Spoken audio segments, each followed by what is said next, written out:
আভাস মাল্টিমিডিয়া, সৃষ্টিতে দৃষ্টি অটুট। ইন্নাল হামদালিল্লাহ নাহমাদুহু ওয়া নাস্তাঈনুহু ওয়া নাস্তাগফিরুহু ওয়া নাউযু বিল্লাহি মিন শুরুরি আনফুসিনা ওয়া মিন সাইয়্যাতি আমালিনা মান ইয়াহদিহিল্লাহু ফালা মুদিল্লা লাহু ওয়া মান ইউদ্লিল ফালা হাদিয়া লাহু ওয়া আশহাদু আল লা ইলাহা ইল্লাল্লাহু ওয়াহদাহু লা শারীকা লাহু ওয়া আশহাদু আন্না মুহাম্মাদান আবদুহু ওয়া রাসূলুহু সাল্লাল্লাহু তাআলা আলাইহি ওয়া আলা আলিহি ওয়া সাহবিহি ওয়া সাল্লামা তাসলিমান কাসীরা। আম্মা বা'দ, ফাকাদ ক্বালা আল ইমাম আল বুখারী রাহিমাহুল্লাহু তাআলা বাবুস সালাতি বিগাইরি রিদাইন। ক্বালা হাদাসানা আব্দুল আজিজ ইবনে আব্দুল্লাহ ক্বালা হাদাসানা ইবনু আবিল মাওয়ালি আন মুহাম্মদ ইবনুল মুনকাদির قال دخلت على جابر بن عبد الله وهو يصلي في ثوب ملتحفا به ورداؤه موضوع فلما انصرف قلنا يا أبا عبد الله تصلي ورداؤك موضوع؟ قال نعم، أحببت أن يراني الجهال مثلكم رأيت النبي صلى الله عليه وسلم يصلي كذا। সম্মানিত দিনী ভাতৃমণ্ডলী, আল্লাহ রাব্বুল আলামিনের প্রশংসা এবং প্রিয় রাসূল সাল্লাল্লাহু আলাইহি সাল্লামের উপর সালাত ও সালামের পর আজ 21শে রবিউল সানি 1443 হিজরি মোতাবেক 26 নভেম্বর 2021 জুমাবার জুমার সালাতের পরে ইসলামিক কালচারাল সেন্টার দাম্মাম আমাদের ধারাবাহিক আলোচনা সহিহুল বুখারীর সালাতের পর্ব নম্বর 5 ইমাম বুখারী রাহিমাহুল্লাহর কিতাব থেকে আজকে অধ্যায় নম্বর 11 হাদিস নম্বর 370 বিষয়বস্তু সালাত সম্পর্কীয়, বিশেষ করে সালাতের শর্তাবলী সম্পর্কে হাদিসগুলি প্রথম নিয়ে এসেছেন। সালাতের বিভিন্ন দিক রয়েছে, সামনে সালাতের বিবরণ, সালাতের রুকন ইত্যাদি বিভিন্ন দিক আসবে। আর এখন যে ধারাবাহিক আলোচনা চলছে সালাতের প্রথম দিক, তা হচ্ছে সালাতের শর্তাবলী বা শর্তসমূহ। শর্ত যে কোনো কাজ শুরু করার আগেই পুরা করতে হয়, দুনিয়ার ক্ষেত্রে হোক অথবা দিনের ক্ষেত্রে হোক। দুনিয়ার ক্ষেত্রে যেমন বিদেশ আসার শর্ত, প্রথম পাসপোর্ট থাকতে হবে, তারপর একটা ভিসা হাসিল করতে হবে, তাই না? ভিসা হাসিল করে মেডিকেল করতে হবে, তারপর তাতে ফিট হইতে হবে, তারপরে সেটা স্ট্যাম্পিং হইতে হবে ভিসা, তাই না? আর তারপরে ইমিগ্রেশন হইতে হবে। এতগুলিতে যে কোনো একটা জায়গায় বাধা হইলেই খালাস, একটা শর্ত না থাকলেই ক্যান্সেল, তাই না? তাহলে এই যে আপনি বিদেশ আসছেন, বিদেশ আসার আগেই কিন্তু এই সব কাজগুলি করতে হয়, এগুলিকে শর্ত বলা হয়। এই দুনিয়ার উদাহরণ এই জন্য দিচ্ছি যাতে বোঝা যায় যে সলাতের শর্ত মানে সলাৎ শুরু করার আগে এগুলো পুরা করতে হবে। শরীরে কাপড় থাকতে হবে, সতর ঢাকতে হবে, কিবলামুখী হইতে হবে, আরও তাহারাত হইতে হবে ইত্যাদি ইত্যাদি। তো বলছেন লেখক,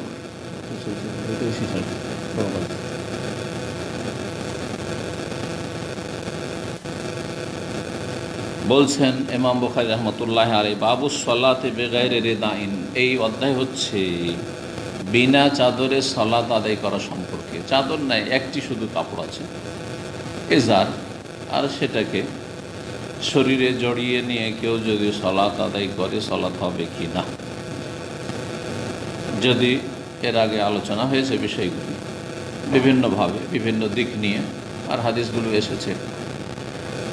যদি বড় কাপড় থাকে তাহলে কাঁধ সহ জড়িয়ে নিতে হবে, কাঁধ থেকে শুরু করে হাঁটু সহ।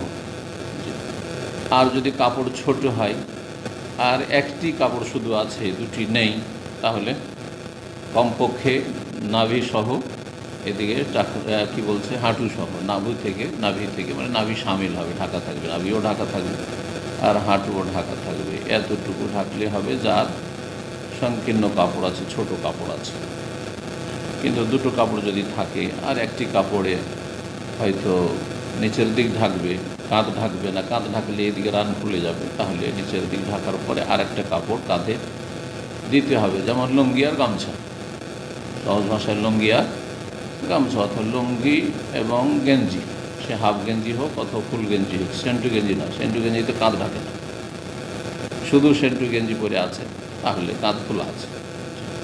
সেন্টু গেঞ্জি পরে সালাত আদায় করা যাবে, কিন্তু সেন্টু গেঞ্জিকে আবার ঢাকতে হবে কোনো একটা গামছা দিয়ে, বুঝা গেছে না?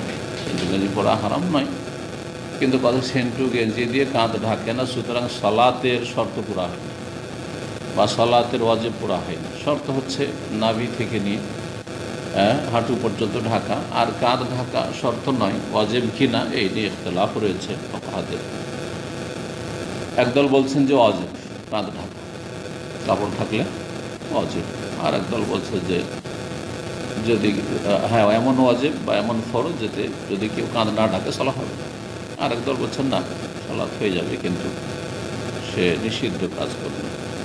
কিন্তু যেহেতু রাসূলুল্লাহ সাল্লাল্লাহু আলাইহি ওয়াসাল্লাম নিষেধ করেছেন, লা ইউসাল্লি আহাদুকুম ফিস সাওবিল ওয়াহিদ লাইসা আলা আতিকিহি মিনহু শাই, কোনো ব্যক্তি যেন এমন একটি কাপড়ে সালাত আদায় না করে যে কাঁধের উপর কিছু নেই, কাঁধ ধরে। যদি কাপড় থাকে তাহলে কাঁধ ঢাকে, সুতরাং কাঁধ খোলা রেখে শুধু লুঙ্গি পরে খালি গায়ে সালাত আদায় করা জায়েজ নয়।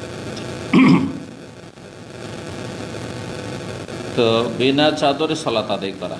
হাদিস 370 নম্বর, বর্ণনাকারী তাবেঈ মুহাম্মদ ইবনুল মুনকাদির, তিনি বর্ণনা করে বলছেন, তাআলা দাখালতু আলা জাবির বিন আব্দুল্লাহ, আমি প্রবেশ করলাম জাবির বিন আব্দুল্লাহ রাদিয়াল্লাহু তাআলা আনহুমা, বিখ্যাত সাহাবীর কাছে। ওয়া ইউসাল্লি ফি সাওবিন মুলতাহিফান বিহ, সেই সময় তিনি একটি কাপড় শরীরে জড়িয়ে সালাত আদায় করছিলেন। একটি কাপড় গোটা শরীরে ছিল, আর কাপড়টাকে শরীরে পেঁচিয়েছিলেন বা জড়িয়েছিলেন। ওয়ারিদাহ মওদুন, এমন নয় যে শুধু একটি কাপড় তার আছে, তার পাশেই তার কাপড় রাখা ছিল। ওয়াদা ইয়াদাও মানে রাখা, থেকে মওদুন ইসম মাফউল মানে তার কাপড় রাখা ছিল সেখানে। এর আগে একটি আসার এসছে, এখানে সনদ সহ সেটা এসে, সেখানে রয়েছে আলাল মিসজাব, আন্নার ওপর কি ছিল, আলনার ওপর ঝোলা ছিল, যে কোনো জায়গায় ঘরের মধ্যেই ঝোলা ছিল। ফালাম্মান সারাফা, যখন সালাম ফিরলেন, কুলনা, তখন আমরা বললাম, ইয়া আবু আবদুল্লাহ, হে আবু আবদুল্লাহ। জাবের রাদিয়াল্লাহু তাআলা আনহুর কুনিয়াত, উপনাম ছিল আবু আবদুল্লাহ। ছেলের নামে কুনিয়াত হইতে পারে, আবার যাদের ছেলে মেয়ে নেই সে বাপের নামে কুনিয়াত হইতে পারে আবু আবদুল্লাহ। যেমন এখানে সৌদি আরবে এই প্রচলনটা 1400 বছর আগে থেকে চলে আসছে। যার এখন বিবাহ হয়নি অথবা ছেলে মেয়ে হয়নি, অথবা ছেলের নাম জানা নেই, অনেকের আছে আপনার পরিচিত, ছেলের নাম জানেন কিন্তু ওর বাপের নাম জানেন, ফাহাদ বিন আবদুল্লাহ, ঠিক আছে, তখন ওকে কী বলে ডাকে, আবু আবদুল্লাহ। হ্যাঁ, আবদুল্লাহ বিন সালেহ, আবু সালেহ বলে ডাকে। তো আবু আবদুল্লাহ হতে পারে যে জাবের রাদিয়াল্লাহু তাআলার ছেলে ছিলেন, অথবা নাও হইতে পারে। এবং এই মর্মে হাদিস রয়েছে যে বিনা ছেলে মেয়েতেও কেউ নিজের কুনিয়াত রাখতে পারে, অর্থাৎ কার ছেলে হয়নি, কার ছেলে মেয়ে নেই, হ্যাঁ আবদুল্লাহ ছেলে মেয়ে কিছুই নেই, হ্যাঁ। তো কথা হচ্ছে কারো ধরেন ছেলে নেই, কিন্তু তাকে হ্যাঁ আব্দুল আজিজকে আমরা আবু উমার বলছি, কারণ ইনশাআল্লাহ ছেলে হইলে ছেলের নাম আমরা উমর বিন আব্দুল আজিজ, যে খলিফায়ে রাশেদ ইনশাআল্লাহ। তো আবু উমর জায়েজ আছে এই মাসলা। কেউ যদি বলে যে তোমার ছেলে নেই, কিচ্ছু নেই, তুমি আবু উমর কিসের, আবু উমর না উমরের বাপ, তুমি তোমার বাপই হন, জায়েজ আছে। দলিল মা আয়েশা রাদিয়াল্লাহু তাআলা আনহা, তাকে উম্মে আব্দুল্লাহ বলা হয়, তা আব্দুল্লাহর মা। তিনি নিঃসন্তান ছিলেন, ছেলে মেয়ে কিছু ছিল না, তার কুনিয়াত ছিল উম্মে আব্দুল্লাহ, আব্দুল্লাহর মা। কেউ কেউ বলেছেন যে ওনার বোনের ছেলে যে আব্দুল্লাহ বিন জুবাইর ছিল, আর খুব ভালোবাসতেন বোনের ছেলে, বোনের ছেলে খুব ভালোবাসে, খালারা খুব ভালোবাসে, এই জন্য রাসূলুল্লাহ খালাকে আল খালাতু বিমানজিলাতিল উম, খালা মায়ের মর্যাদায়। এবং আমরা জানি, আমরা ছোটোকালে পড়াশোনা করেছি, নানা নানির বাড়িতে থেকে খালার কাছে যে আদর পেয়েছি মায়ের পরে, সে আদর অন্য কারো কাছে পাইনি।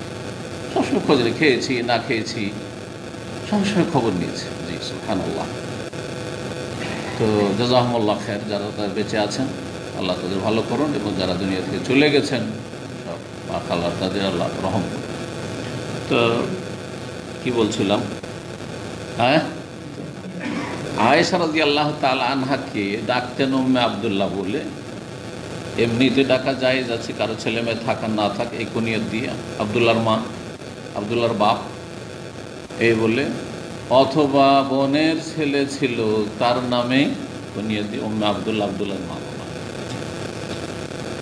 তসাল্লি জাবের রাদিয়াল্লাহু তাআলা আনহুকে তাবেঈ তার ছাত্র সম্বোধন করে জিজ্ঞেস করছেন, তোসাল্লি আপনি সালাত আদায় করছেন, ওয়ারেদাউকা মওদু এমন অবস্থা একটি কাপড়ে, অথচ আপনার চাদর এখানে সামনে রাখা আছে। না থাকতো কাপড় এটা আলাদা কথা, মাসলা জানি।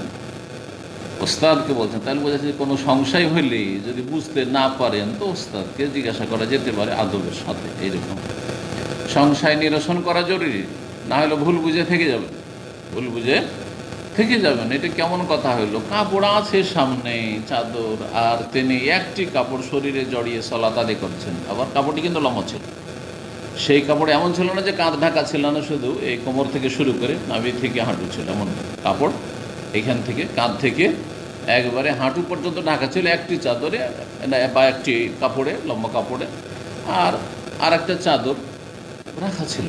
তার মানে এহরামের দুটো কাপড় ধরে, আর একটা এহরামের কাপড় যদি এত লম্বা হয়, যদি এগুলো লম্বা নয়, ধরেন ওর চাইতে লম্বা কাপড় যেটাতে কাঁধ থেকে শুরু করে হাঁটু পর্যন্ত ঢেকে যাবে, ছোটদের ঢেকে যাবে।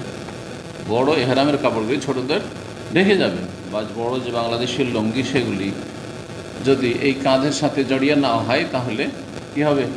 10 বছর 12 বছর 13 বছর বাচ্চাদের একবারে হাঁটু সহ ঢেকে যাবে। জরুরি না যে চাদর নিতে হবে, এই হাদিস এটা প্রমাণ করে। বিনা চাদরে সালাত আদায় করা।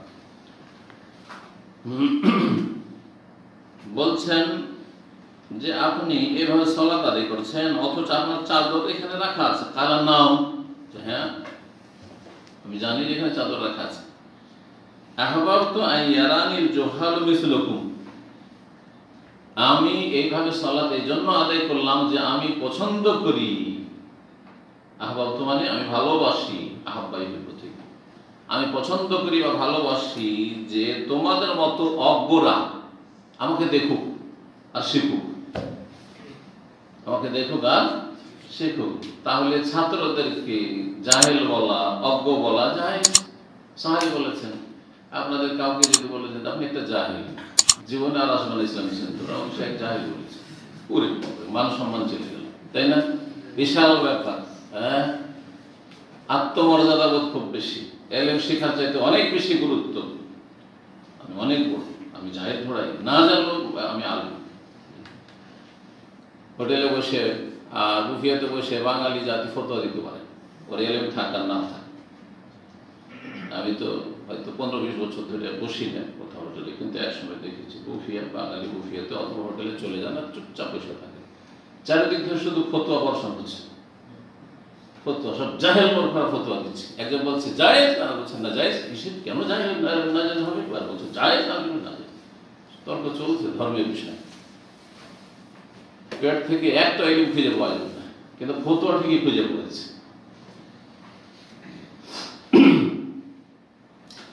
এরা চরম অপরাধী।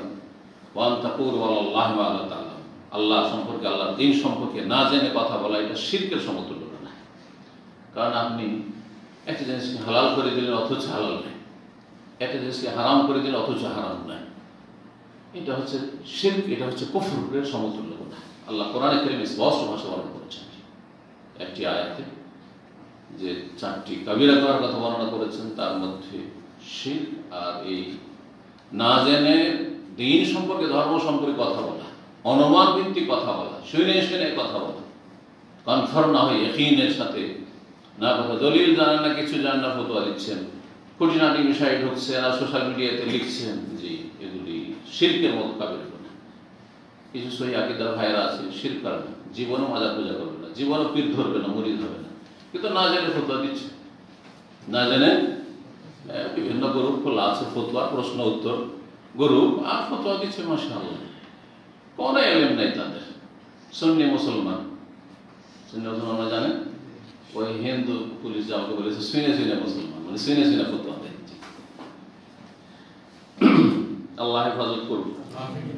তো জাবের রাদিয়াল্লাহু তাআলা আনহু তাবেঈ তার ছাত্রকে বলছেন যে আহবাবতু আমি পছন্দ করি, আইয়ারানি যে আমাকে দেখুক, আল জুহাল ও জাহেল বহুবচন, মূর্খ অজ্ঞরা, মিসলুকুম তোমাদের মতো, তোমাদের মতো যারা জানে না, মনে করে যে দুটো কাপড় একেবারে জরুরি, হ্যাঁ, একটা ওপর দিকে থাকতে হবে, একটা নিচের দিকে থাকতে হবে।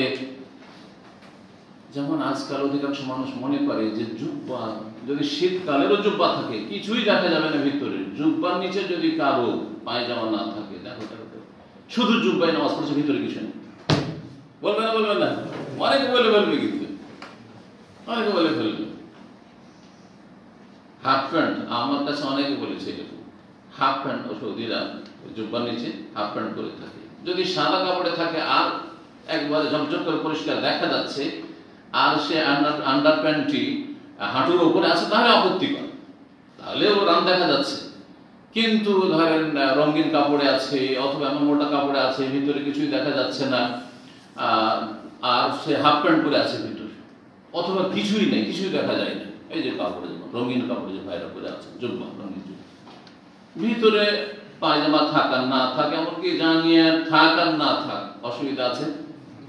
কিন্তু কেউ যদি জানতে পারে যে ভিতরে কিছু নেই, বলছে দেখো কিরকম নামাজ পড়ছে। আর একটা ফতোয়া আছে কিন্তু আমাদের দেশের কাঠমোল্লাদের, জানেন, মহিলাদের সায়া পরে নামাজ পড়া যায় না। মহিলাদের সায়া পরে নামাজ পড়া জায়েজ নয়। তো মহিলাদের যদি সায়া পরে নামাজ জায়েজ না হয়, তো পুরুষদের জুব্বা পরে যদি আন্ডারপ্যান্ট নিচে না থাকে তো জায়েজ নয়। মানে একই কথা। তাহলে যেই যুক্তিতে বলছে মহিলাদের সায়া পরে সালাত করা জায়েজ নয়, ধরেন সায়া আছে নিচে বা ম্যাক্সি আছে আর ভিতরে কিছু নেই, আর উপরে ঠিক আছে, মাথাটা সব ঢাকা আছে, কিন্তু নিচে আর কিছু নেই, একটা ম্যাক্সি আছে অথবা সায়া, সায়া বুঝেন তো, শাড়ির তলায় যেতে বড় সায়া বলেন না পেটিকোট বলেন, দুটোই বলেন, মাশাআল্লাহ। সায়া পরে নামাজ পড়া জায়েজ নয়, মোল্লাদের কাছ থেকে শুনেছি একসময়, বলছে নিচের দিক থেকে খোলা আছে। হাস্যকর কথা, নিচের দিক থেকে। তাহলে পুরুষদের লুঙ্গি পরে নামাজ পড়া জায়েজ নয়। কয়জন লুঙ্গি নিচে আন্ডারপ্যান্ট পরে? নিচের দিক থেকে খোলা আছে, জমিনের দিক থেকে শয়তানে দেখে নিবে যে, হাউজুবিল্লাহ, এইরকম কথা, জমিনের দিক থেকে শয়তানে দেখে নিবে যে, তো শয়তান তো কাপড়ের তলাও দেখতে পারে নাকি, ঠিক না? জাহেলের কাছ থেকে ফতোয়া নিতে হবে না, আলেমের কাছ থেকে ফতোয়া নিতে হবে। তোমাদের মতো জাহেলরা যাতে করে আমাকে দেখে, সেই জন্য এটা করেছি। রাআইতুন নবী সাল্লাল্লাহু আলাইহি ওয়াসাল্লাম, আমি নবী সাল্লাল্লাহু আলাইহি ওয়াসাল্লামকে দেখেছি, ইউসাল্লি কাযা, এইভাবে সালাত আদায় করতে। তারও চাদর রাখা ছিল, রাখা আছে কাপড়, দ্বিতীয় কাপড়ে একটি কাপড় গোটা শরীরে জড়িয়ে সালাত আদায় করেছেন। কারণ দ্বীন ইসলাম সকল মানুষের জন্য, সকল স্তরের মানুষের জন্য, আর সর্বদার জন্য, কিয়ামত পর্যন্ত, সর্ব অবস্থার জন্য, সারা বিশ্বের জন্য। তাহলে সবাই সচ্ছল নয়, কারো কাছে 10-20টা কাপড় আছে, কারো কাছে একটা কাপড় আছে। ইসলাম সবার জন্য। এইরকম বিধানগুলি মাঝে মধ্যে রাসূলুল্লাহ সাল্লাল্লাহু আলাইহি ওয়াসাল্লাম পালন করে দেখিয়েছেন, সকল অবস্থার জন্য। আজকের আমির কালকে পথের ফকির হয়ে একটা কাপড়ের মালিক শুধু হইতে পারে? হতে পারে। যেই দেশ সবচেয়ে ধনী ছিল সেই দেশে একবার পথের ফকির হয়ে গেছে, সেই দেশের মানুষ হতে পারে। সেই যুগের জন্য ইসলাম যে কোনো অবস্থার জন্য মানব জাতির যত রকম সমস্যা রয়েছে তার সমাধান এই কোরআন সুন্নাহ ওহীর বিধানে রেখেছে। 12 নম্বর অধ্যায় বলছেন বাবু মা ইউযকারু মিনাল ফাখর। এই অধ্যায় হচ্ছে রান সম্পর্কে, বা আরেকটি বাংলা হচ্ছে উরু। আপনারা উরু বলেন না রান বলেন? রানটাই বেশি মানুষ ব্যবহার করে, কিন্তু শুদ্ধ বাংলা হচ্ছে উরু। রান উর্দু শব্দ, উর্দুর প্রভাব আছে মুসলিম বাঙালিদের উপর, অমুসলিম বাঙালিকেও রান উর্দু। তো বাংলার দুটো টান আছে, একটা ইসলামী টান, মুসলিমরা যে ভাষা বলে, আর একটা হচ্ছে সংস্কৃতি টান, মানে হিন্দুয়ানি টান। কারণ বাংলা এসেছে সংস্কৃত ভাষা থেকে, বাংলা সাহিত্যের জন্ম আসলে সংস্কৃত ভাষা থেকে, আর সংস্কৃত ভাষা হচ্ছে হিন্দুদের ধর্মীয় ভাষা।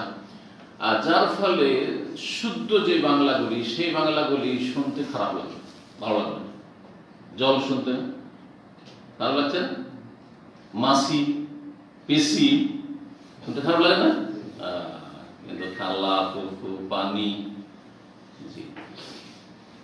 জায়েজ না জায়েজের বিষয় নাই, এগুলো কিন্তু জায়েজ না জায়েজের বিষয় নয়, জায়েজ। কিন্তু আমি বলি, আমি ইচ্ছা করে অমুসলিম দোকানে এক সময় ঢুকেছি, ইচ্ছা করে আমি পানি দেবো, কারণ আমার সংস্কৃতি, আমার সভ্যতাকে নিয়ে আমি বাঁচতে চাই। এবং তার প্রচার প্রসার করতে চায়, কখনো বিজাতির কোনো কিছুতে প্রভাবিত হতে চাই না। কথা বোঝা গেছে? যাতে করে আমার ইসলামী যেটাকে তাশাখুস, ইসলামী ব্যক্তিত্ব বহাল থাকে। তো রান সম্পর্কে বা উরু সম্পর্কে যা কিছু আলোচিত হয়েছে বা বর্ণিত হয়েছে, যা কিছু উল্লেখ করা হয়েছে, জাকারায়াজ করে মানে সব, জাকারায়াজ করে অনেকগুলি অর্থ আনলে। জাকারায়াজ করে মানে স্মরণ করা, এখান থেকে জিকির করা, আল্লাহর জিকির মানে আল্লাহর স্মরণ। জাকারায়াজ করে মানে আলাপ আলোচনা করা, আল্লাহর জিকির, আল্লাহর আলোচনা করা। জাকারায়াজ করে মানে হচ্ছে জিকির, এখান থেকে উপদেশ। জি হ্যাঁ। জাকারায়াজ করে মানে উল্লেখ করা, বা মায়ুজ করো যা উল্লেখ করা হয়েছে বা বর্ণিত হয়েছে ফিল ফাফিজ, উরু সম্পর্কে, রান সম্পর্কে। রান সম্পর্কে যে হাদিসগুলি বর্ণিত হয়েছে কি, যে রান কি ঢাকতে হবে পুরুষদের, না রান খোলা চলবে, এটা হচ্ছে আসল মাসলা। মহিলাদের তো রাখতে হবে, কারণ মহিলাদের গোটা শরীর হচ্ছে কি লজ্জা স্থান বা ঢাকার বস্তু। আল মারআতু আওরাতুন, নবী সাল্লাল্লাহু আলাইহি ওয়াসাল্লামের প্রসিদ্ধ হাদিস। নারী জাতি হচ্ছে ঢেকে রাখার বস্তু, আবৃত। আওরাতুন মানে আবৃত রাখার বস্তু। নারী জাতিকে ঢেকে রাখতে হবে, নির্জনে থাকবে অথবা নিঃস্বামীর সামনে থাকবে তখন আলাদা কথা, অথবা মাহরামের সামনে যতটা খোলা যায়। বাকি নারী জাতি আসল হচ্ছে ঢেকে রাখার বস্তু। পুরুষের ক্ষেত্রে রাসূলুল্লাহ সাল্লাল্লাহু আলাইহি ওয়াসাল্লাম বলেন যে আর রাজুল আওরাতুন, বলেছেন যে পুরুষের আওরত বা ঢেকে রাখার স্থান হচ্ছে, লজ্জা স্থান হচ্ছে মিনাস সুররাতি ইলা রুকবা, নাভি থেকে শুরু করে হাঁটু পর্যন্ত। কিন্তু এটা দুই ভাগে বিভক্ত, এর আগে বলেছে, সুতরাং বারবার আর ফেরাচ্ছি না। একটা হচ্ছে একবার আবশ্যক ফরজ ঢেকে রাখা, আর একটা হচ্ছে উত্তম কিন্তু প্রয়োজনে, ক্ষেত্র বিশেষে অথবা মাঝে মধ্যে জায়েজ। এখন এই মর্মে হাদিস আসবে। হাদিস আসার আগে কিছু আসার নিয়ে এসছেন, যেগুলি অধ্যায়ের সাথে সাথে নিয়ে আসেন ইমাম বুখারী রাহিমাহুল্লাহ। অধ্যায় যে বিষয়টি উল্লেখ করেছেন সেটার সমর্থন নেই, সেগুলি বিনা সনদে নিয়ে আসেন। কখনো সনদে দুই একজন বর্ণনাকারীর নাম থাকে, কখনো মোটেই থাকে না। ইবনে আব্বাস রাদিয়াল্লাহু তাআলা আনহুমা এবং জারহাদ থেকে আর মুহাম্মদ ইবনে জাহশ থেকে বর্ণিত হয়েছে, উরওয়া বর্ণনা করা হয়েছে ইবনে আব্বাস, আব্দুল্লাহ ইবনে আব্বাস প্রখ্যাত সাহাবী থেকে, এবং সাহাবী জারহাদ থেকে রাদিয়াল্লাহু আনহু, মুহাম্মদ ইবনে জাহশ থেকে, সবাই সাহাবীরা। তারা বর্ণনা করেছেন সকলে নবী সাল্লাল্লাহু আলাইহি ওয়াসাল্লাম থেকে। তার মানে এই তিনজন সাহাবী বর্ণনা করেছেন নবী সাল্লাল্লাহু আলাইহি ওয়াসাল্লাম থেকে এই হাদিসটি বিভিন্ন সূত্রে। আল ফাখিযু আওরাতুন, রান হচ্ছে লজ্জা স্থান, বা রান হচ্ছে ঢেকে রাখার অঙ্গ, ঢেকে রাখার বস্তু। রানকে কি করতে হবে? ঢেকে রাখতে হবে, পুরুষের ক্ষেত্রে, নারীর ক্ষেত্রে গোটা শরীর। ওয়াকাল আনাস, আনাস রাদিয়াল্লাহু তাআলা আনহু বলেছেন, তিনজন সাহাবী তো এমনটা বলে যে ঢেকে রাখতে হবে, কিন্তু আনাস রাদিয়াল্লাহু তাআলা কি বর্ণনা করেছেন? হাসারান নবী সাল্লাল্লাহু আলাইহি ওয়াসাল্লাম আন ফাখিদিহি। হাসারা মানে কাশাফা, নবী সাল্লাল্লাহু আলাইহি ওয়াসাল্লাম উন্মুক্ত করলেন, মানে কাপড় সরিয়ে দিলেন, খুললেন, আন ফাখিদিহি, তার রান। নবী সাল্লাল্লাহু আলাইহি ওয়াসাল্লাম তার রান কি করেছেন? খুলেছেন, রানের উপর থেকে কাপড় উঠিয়েছেন। আগের রিওয়ায়াতের বিরোধী হলো কিনা? হাদিস আসলে কি প্রসিদ্ধ হাদিস যে রান ঢেকে রাখা অঙ্গ বা ঢেকে রাখার বস্তু, কিন্তু নবী সাল্লাল্লাহু আলাইহি ওয়াসাল্লামের আমল। আচ্ছা, আগেরটি কিন্তু বাচনিক, এটাও মনে রাখতে হবে যে হাদিস কয় রকম? তিন রকম। এক হচ্ছে বাচনিক, যা বলেছেন রাসূলুল্লাহ সাল্লাল্লাহু আলাইহি ওয়াসাল্লাম, আর একটা হচ্ছে কর্মগত, যা করেছেন, আর আরেকটি হচ্ছে অনুমোদন বা স্বীকৃতি, তাকরীর, কওল বচন, ফেল কর্ম, আর তাকরীর মানে হচ্ছে সাপোর্ট করা বা অনুমোদন দেওয়া বা স্বীকৃতি দান করা। কেউ সামনে করেছে, নবী সাল্লাল্লাহু আলাইহি ওয়াসাল্লাম নীরব থেকেছেন, কিছু বলেননি, সেটাই হাদিস। কারণ নবী সাল্লাল্লাহু আলাইহি ওয়াসাল্লাম অন্যায়ের উপর কখনো চুপ থাকতে পারেন না। আমাদের জন্য অন্যায়ের প্রতিবাদ করা ফরজে কিফায়া, দুইজন আছে, একজন করলে হয়, আর না করলে আমাকে স্পেশালি আল্লাহ পাঠাননি যে প্রতিটি অন্যায়ের প্রতিবাদ করতে হবে, বুঝা গেছে না? যদি কখনো কখনো ফরজ আইন, যদি সেটা অন্যায়ের প্রতিবাদ করার লক্ষ্যেও না থাকে তাহলে। কিন্তু রাসূলুল্লাহ সাল্লাল্লাহু আলাইহি ওয়াসাল্লাম স্পেশালি আল্লাহ পাঠিয়েছেন ভালো কাজে উপদেশ দেওয়ার জন্য আর অন্যায় কাজে বাধা দেওয়ার জন্য। সেই জন্য তার উপর ফরজ আইন ছিল আল্লাহর দ্বীনের তাবলীগ, আল্লাহর দ্বীন পৌঁছে দেওয়া, ওহীর কথা পৌঁছে দেওয়া। তো নবী করিম সাল্লাল্লাহু আলাইহি ওয়াসাল্লাম কথার দ্বারা পৌঁছেছেন, কাজের দ্বারা পৌঁছিয়েছেন, আর অনুমোদনের মাধ্যমে অনুমোদন সামনে করা হইল। যদি নাজায়েজ হতো অবশ্যই তিনি আপত্তি করতেন। এমনকি এটা মনে রাখেন, নবী সাল্লাল্লাহু আলাইহি ওয়াসাল্লামের সামনে করা হয়নি, জীবদ্দশায় মদিনায় কোন সাহাবী কোন কাজ করেছেন, আর সেটা যদি অন্যায় হয়, নাজায়েজ হয়, হারাম হয়, আর ওহী নাযিল হওয়ার জামানা, নবী সাল্লাল্লাহু আলাইহি ওয়াসাল্লাম বেঁচে আছেন, নবী সাল্লাল্লাহু আলাইহি ওয়াসাল্লাম অবশ্যই আল্লাহ জানিয়ে দিবেন যে তোমার কোন সাহাবী এইরকম নাজায়েজ কাজ করছে, যেটা জায়েজ না, ও মাসলা জানে না, তাকে অবশ্যই জানিয়ে দাও, ওহী নাযিল হয়ে যাবে। ঠিক না? এই জন্য এই যে কথাটি বললাম, শেষ কথাটি, এর দলিল কি? এর দলিল আছে। বলছেন সাহাবীরা, কুননা নাযিল ওয়াল কুরআন ইয়ানজিল, আমরা আজল করতাম কোরআন নাযিল হওয়ার জামানে। কোরআন এদিকে নাযিল হচ্ছে আর আমরা আজল করতাম। আজল বুঝেন? কে বুঝে? স্বামী স্ত্রী সহবাসের সময় বাইরে বীর্যপাত করা, যাতে বাচ্চা না ধরে যায়। কেউ হয়তো ঘন ঘন বাচ্চা নিতে চাইছেন না, অথবা একেবারে বাচ্চা ছোট আছে, অথবা স্ত্রী একেবারে অসুস্থ, এখন গর্ভধারণের ক্ষমতাই তার নেই, হয়তো খুব বেশি অসুবিধা হয়ে যাবে। কষ্ট তো হবে, কষ্ট না করলে বাচ্চা আসে আবার নাকি, তাই না? যেমন গাল না খেলে দিনের দাওয়াতের কাজ হবে না, তেমনি বাচ্চা ধারণ করে পেটে বাচ্চা নিয়ে কষ্ট না করলে কেউ বাচ্চা পাবে না। সুবহানাল্লাহ। আমাকে যখন প্রথম গালাগালি শুরু করলো বেদাতিরা, তখন আমাদের একজন জেনারেল শিক্ষিত ভাই, আমার ছাত্র এখানকার, সৈয়দ জামান ভাই, অসুস্থ আছেন, আল্লাহ যেন শেফা দান করেন, মুরব্বী, দেখেছেন আপনারা যারা পুরাতন, দেখেন নাই সৈয়দ জামান? কে চিনে সৈয়দ জামানকে? কে আছে আল্লাহর বান্দা, সব নতুন পাঠিয়ে দিন। হ্যাঁ, আব্দুল্লাহ, পুরাতন গুলো ভুলে গেছেন। হোন্ডার স্পেয়ার পার্টসে চাকরি করতেন সৈয়দ জামান, ঢাকায় বাড়ি, অসুস্থ আছেন। হ্যাঁ, সাদা দাড়ি, ছোট দাড়ি।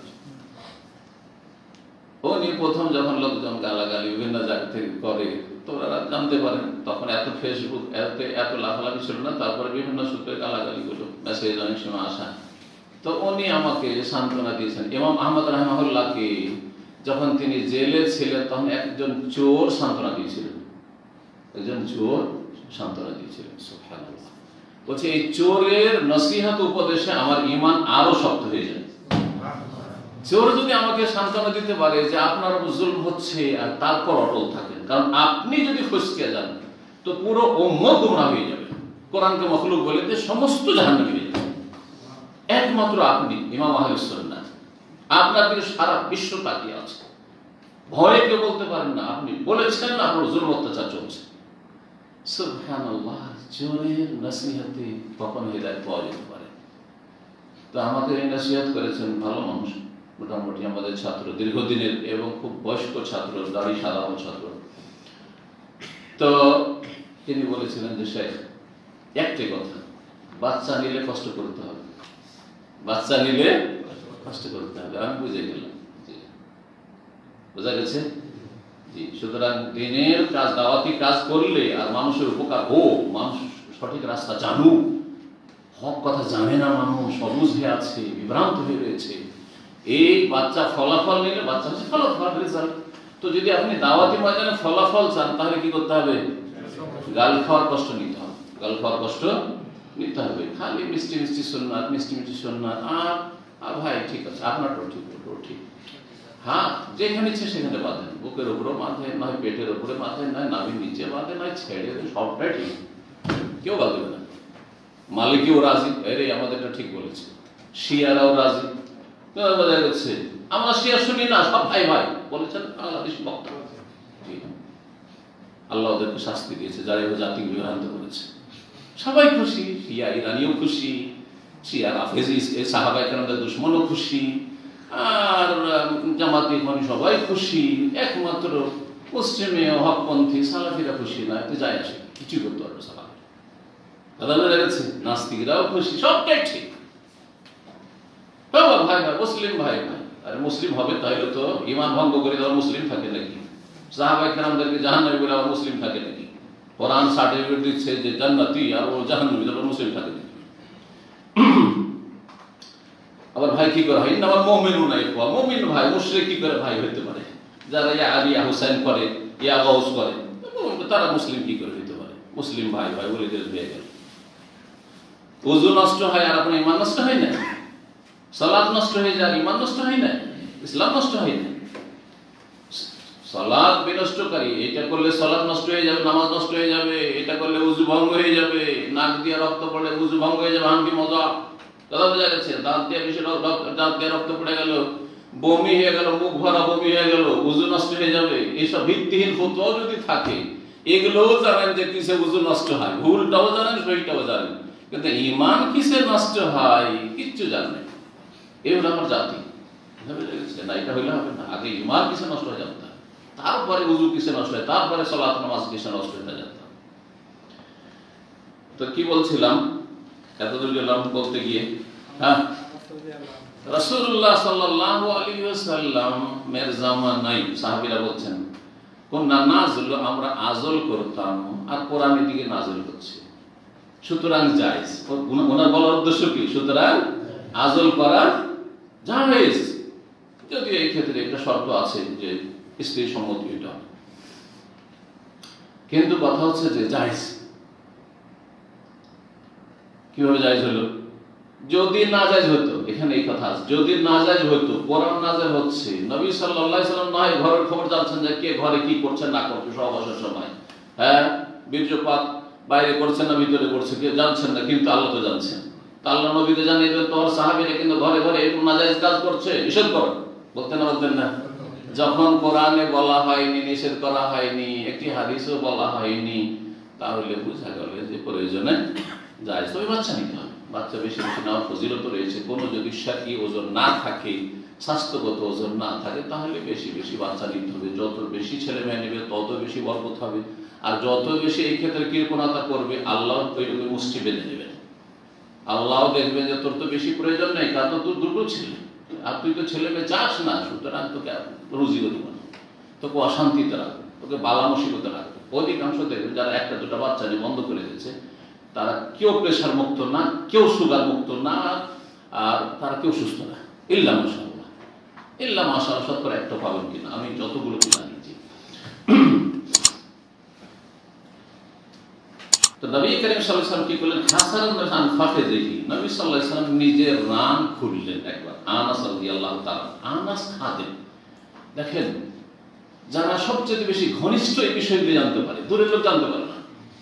আমি কখনো রান খুলি না খুলি না, বা আমি গেঞ্জি খুলি না আপনারা বলতে পারবেন? বলতেই পারবেন না আপনারা। কিন্তু আমার সাথে যারা ঘনিষ্ঠ বলতে পারে কখনো হয়তো রানের উপর কাপড় উঠিয়েছি, বলতে পারবেন না, রাত দিন আমার সাথে উঠা বসা করে এমন কিছু আসে, এইরকম হতে পারে। অথবা বাসাতে, বাইরে তো খুলি না, বাসাতে যারা থাকে অবশ্যই জানতে পারবে, তাই না? তো ঠিক ওই রকম আনাস রাদিয়াল্লাহু তাআলা 10 বছর রাসূলুল্লাহ সাল্লাল্লাহু আলাইহি ওয়াসাল্লামের খেদমত করেছেন, তাহলে আনাস রাদিয়াল্লাহু তাআলা যতটা জানলেন নবী সাল্লাল্লাহু আলাইহি ওয়াসাল্লামের পার্সোনাল লাইফ সম্পর্কে, যে তিনি কখনো রান খুলতেন না, অন্যরা জানতেন না। ইবনে আব্বাস যদিও কাছাকাছি ছিলেন, জারহাত জানতেন না, মুহাম্মদ বিন জাহাজ জানতেন না। হাদিসু আনাস আসনাদ। এখন ইমাম বুখারী রাহিমাহুল্লাহ পরস্পর বিরোধী হাদিসের মাঝে সমন্বয় করছেন, সমন্বয় বুঝছেন তো, দুটোকে মেলাচ্ছেন, তাসবিহ বা তাওফীক, যে এই পরস্পর বিরোধী হাদিস কোনটার উপর আমল করব, আমরা রান খুলবো না রান ঢেকে রাখবো। নবী সাল্লাল্লাহু আলাইহি সাল্লাম রানকে ঢেকে রাখার বস্তু বলেছেন, আবার নিজেই খুলেছেন, বুঝেছেন না? নবী সাল্লাল্লাহু আমল হচ্ছে মাঝে মধ্যে খুলেছেন না, আর বচন হচ্ছে, হুকুম হচ্ছে কি, যে রানকে ঢেকে রাখতে হবে। এর একটা দিক যারা বলছে রান খোলাই যাবে না, হ্যাঁ, রান সম্পর্কে একটু বাড়াবাড়ি করে কিছু, তো তারা বলছে যে না, উম্মতের জন্য হচ্ছে বাচনিক হাদিস, কারণ নবী সাল্লাল্লাহু আলাইহি ওয়াসাল্লাম হুকুম বলি কার জন্য? অন্যদের জন্য। আর নবী সাল্লাল্লাহু আলাইহি ওয়াসাল্লামের আমলটা হতে পারে যে তার সাথে খাস, হতে পারে যে রান খোলা জায়েজ, এটা হচ্ছে নবী সাল্লাল্লাহু আলাইহি ওয়াসাল্লামের সাথে খাস, কিন্তু এর জন্য একটা দলিল লাগবে, ইশারা ইঙ্গিত লাগবে। এমন কিছু নেই যে নবী সাল্লাল্লাহু আলাইহি ওয়াসাল্লাম কোন ইশারা ইঙ্গিত করেছেন, দেখো রান খোলা আমার জন্য খাস, আমি তুলতে পারি। যেমন কোরআনে কারিমে বলে দেওয়া হয়েছে যে তোমরা 4টার বেশি বিয়ে করতে পারবে না, একসাথে রাখতে পারবে না, কিন্তু নবী করিম সাল্লাল্লাহু আলাইহি ওয়াসাল্লামের জন্য ছিল যত রাখবে রাখবে। কিন্তু পরে আল্লাহ রাব্বুল আলামিন যখন 9টি একসাথে হইল, একসময় সূরা আহজাবে নাযিল করে দিলেন, যে বাস আর প্রয়োজন নেই, তোমরা এতটি যথেষ্ট। কখন সেটা আল্লাহর পক্ষ থেকে বিশেষ অনুগ্রহ ও নবী সাল্লাল্লাহু আলাইহি সাল্লামের সহধর্মিণীগণের ওপর। এটা এই মাসলা অনেকেই জানেন না, কিন্তু এই বিষয়টি রহস্যটি জানেন না, যে এক সময় নবী করিম সাল্লাল্লাহু আলাইহি সাল্লামকে ইখতিয়ার দেওয়া হয়েছিল, যাকে ইচ্ছা বিয়ে করো, যাকে ইচ্ছা ছাড়ো, তুরজি মান তাশা মিনহুম ওয়া তুবি ইলাইহি মিম্মান তাশা ওয়া মান ইত্তাকাইতা মিম্মান আযাতা ফালা জুনাহা আলাইক। তুমি যাকে ইচ্ছা আশ্রয় দিতে পারো, কাছে করতে পারো, মানে স্ত্রী হিসেবে রাখতে পারো, যাকে ইচ্ছা দূরে করতে পারো, তালাক দিতে পারো। তারপরে ওই যে নবী করিম সাল্লাল্লাহু আলাইহি ওয়াসাল্লামের বিবিগণ এবার খরচ খরচা চেয়েছিলেন, আর টুকরাটুকরি করেছিলেন, আর সবারই প্রয়োজন আছে, আর কিছু পাচ্ছেন না, কত অনাহারে থাকা যায়, কষ্ট। আল্লাহু আকবার। সেই সময় আল্লাহ নবী করিম সাল্লাল্লাহু অসন্তুষ্ট হয়ে মন খারাপ করে 1 মাসের জন্য ইলা করেছিলেন, কারোর সাথে আমি দেখা সাক্ষাৎ করবো না, আর তারপরে একটি কক্ষে উঠে গেলেন। তাই 1 মাস পরে নেমে আসলেন, আর এক এক করে আল্লাহ দিন আয়াতুত তাখয়ির নাযিল করলেন যে স্ত্রীদেরকে বলো যে তোমরা সবুর করে ধৈর্য ধরে খেয়ে না খেয়ে যদি আমার সাথে থাকো তো থাকো, আল্লাহ বলছেন। আর যদি বলে না এত কষ্ট করে থাকতে পারবো না নবীর বাড়িতে, সব দান খায়রাত করে দিচ্ছেন, আসছে ঠিক, সব দান খায়রাত করে দিচ্ছেন, আমাদেরকে দিচ্ছেন না, আমরা না খেয়ে মাস 2 মাস 3 মাস চলে যাচ্ছে। মা আসেনা বলেছেন যে মায়ু খাদো কি বইতে না, না আমাদের বাড়িতে কোনো আগুন চুলা চলতো না, কি খেতে না খেয়ে থাকতেন, ব্যাস আসওয়াদান, একটা খেজুর, 2-3 খেজুর, আর তারপরে একটু পানি, ব্যাস 2টো জিনিস। এইভাবে দিন পাত হয়ে যেত, কল্পনা করা যায়? সুবহানাল্লাহ। তো কত আর সবুর করা যাবে? আল্লাহ ইখতিয়ার দিলেন যে হয় চলে যাও, আর না হলে থাকলে কষ্ট করে থাকো, ইখতিয়ার দিলেন। সবাই আল্লাহকে এবং রাসূলুল্লাহ সাল্লাল্লাহু আলাইহি ওয়াসাল্লামকে ইখতিয়ার করলেন যে আমরা যেতে চাই, এই কষ্ট করে থাকো। আল্লাহ এই নবী সাল্লাল্লাহু আলাইহি ওয়াসাল্লামের বিবিগণের এই ভালো আচরণে যে তারা দুনিয়ার ওপর, দুনিয়ার সুখ শান্তি, অন্য কারোর সাথে বিয়ে হলে অনেক ধন সম্পদ পাবে, খেতে পাবে, সুখে থাকবে, সব কুরবানি করে দিয়ে আল্লাহ সন্তুষ্টি চাই, আর রাসূলুল্লাহ সাল্লাল্লাহু আলাইহি ওয়াসাল্লামের সহধর্মিণী হিসেবে দুনিয়াতে থাকতে চায়, আখিরাতে উঠতে চায়। আল্লাহু আকবার। যখন এই কথা বললেন নবী সাল্লাল্লাহু আলাইহি ওয়াসাল্লাম বিবিগণ, তখন আল্লাহ রাজি হয়ে গেলেন। তখন নবী সাল্লাল্লাহু আলাইহি ওয়াসাল্লাম বললেন যে তাহলে এই 9টাই যথেষ্ট, আর না। তখন এরা এত বেশি কুরবানি দিতে পেরেছে তোমার সাথে থাকার জন্য, আর এর বেশি বিয়ে করবে না। আপনার স্ত্রী যদি এরকম হয়, আপনার সাথে কষ্টের যুগে যখন আপনার ঘরে পয়সা ছিল না তখন কষ্ট করে থেকেছি, আর এখন বিদেশে এসে সৌদি আরবে এসে 2টা পয়সা হয়েছে, তখন শুরু হয়ে গেছে সরাসরি বিয়ে করা, এই করবো তো সেই করবো। আরে তার ইহসানগুলো ভুলে যান না, যে খেয়ে না খেয়ে কষ্ট করে কত আপনার সঙ্গ দিয়েছে, কোনো সময় অভিযোগ করেনি। জি,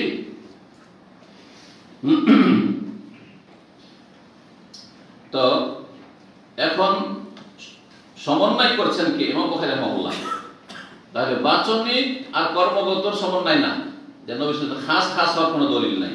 কি বলছেন ইমাম বুখারী? বলছেন হাদিসু আনাসিন আসনাদু, আনাস রাদিয়াল্লাহু তাআলার হাদিসটি বেশি শক্তিশালী। আসনাদু মানে আকওয়া, সনদের দিক থেকে বেশি মজবুত।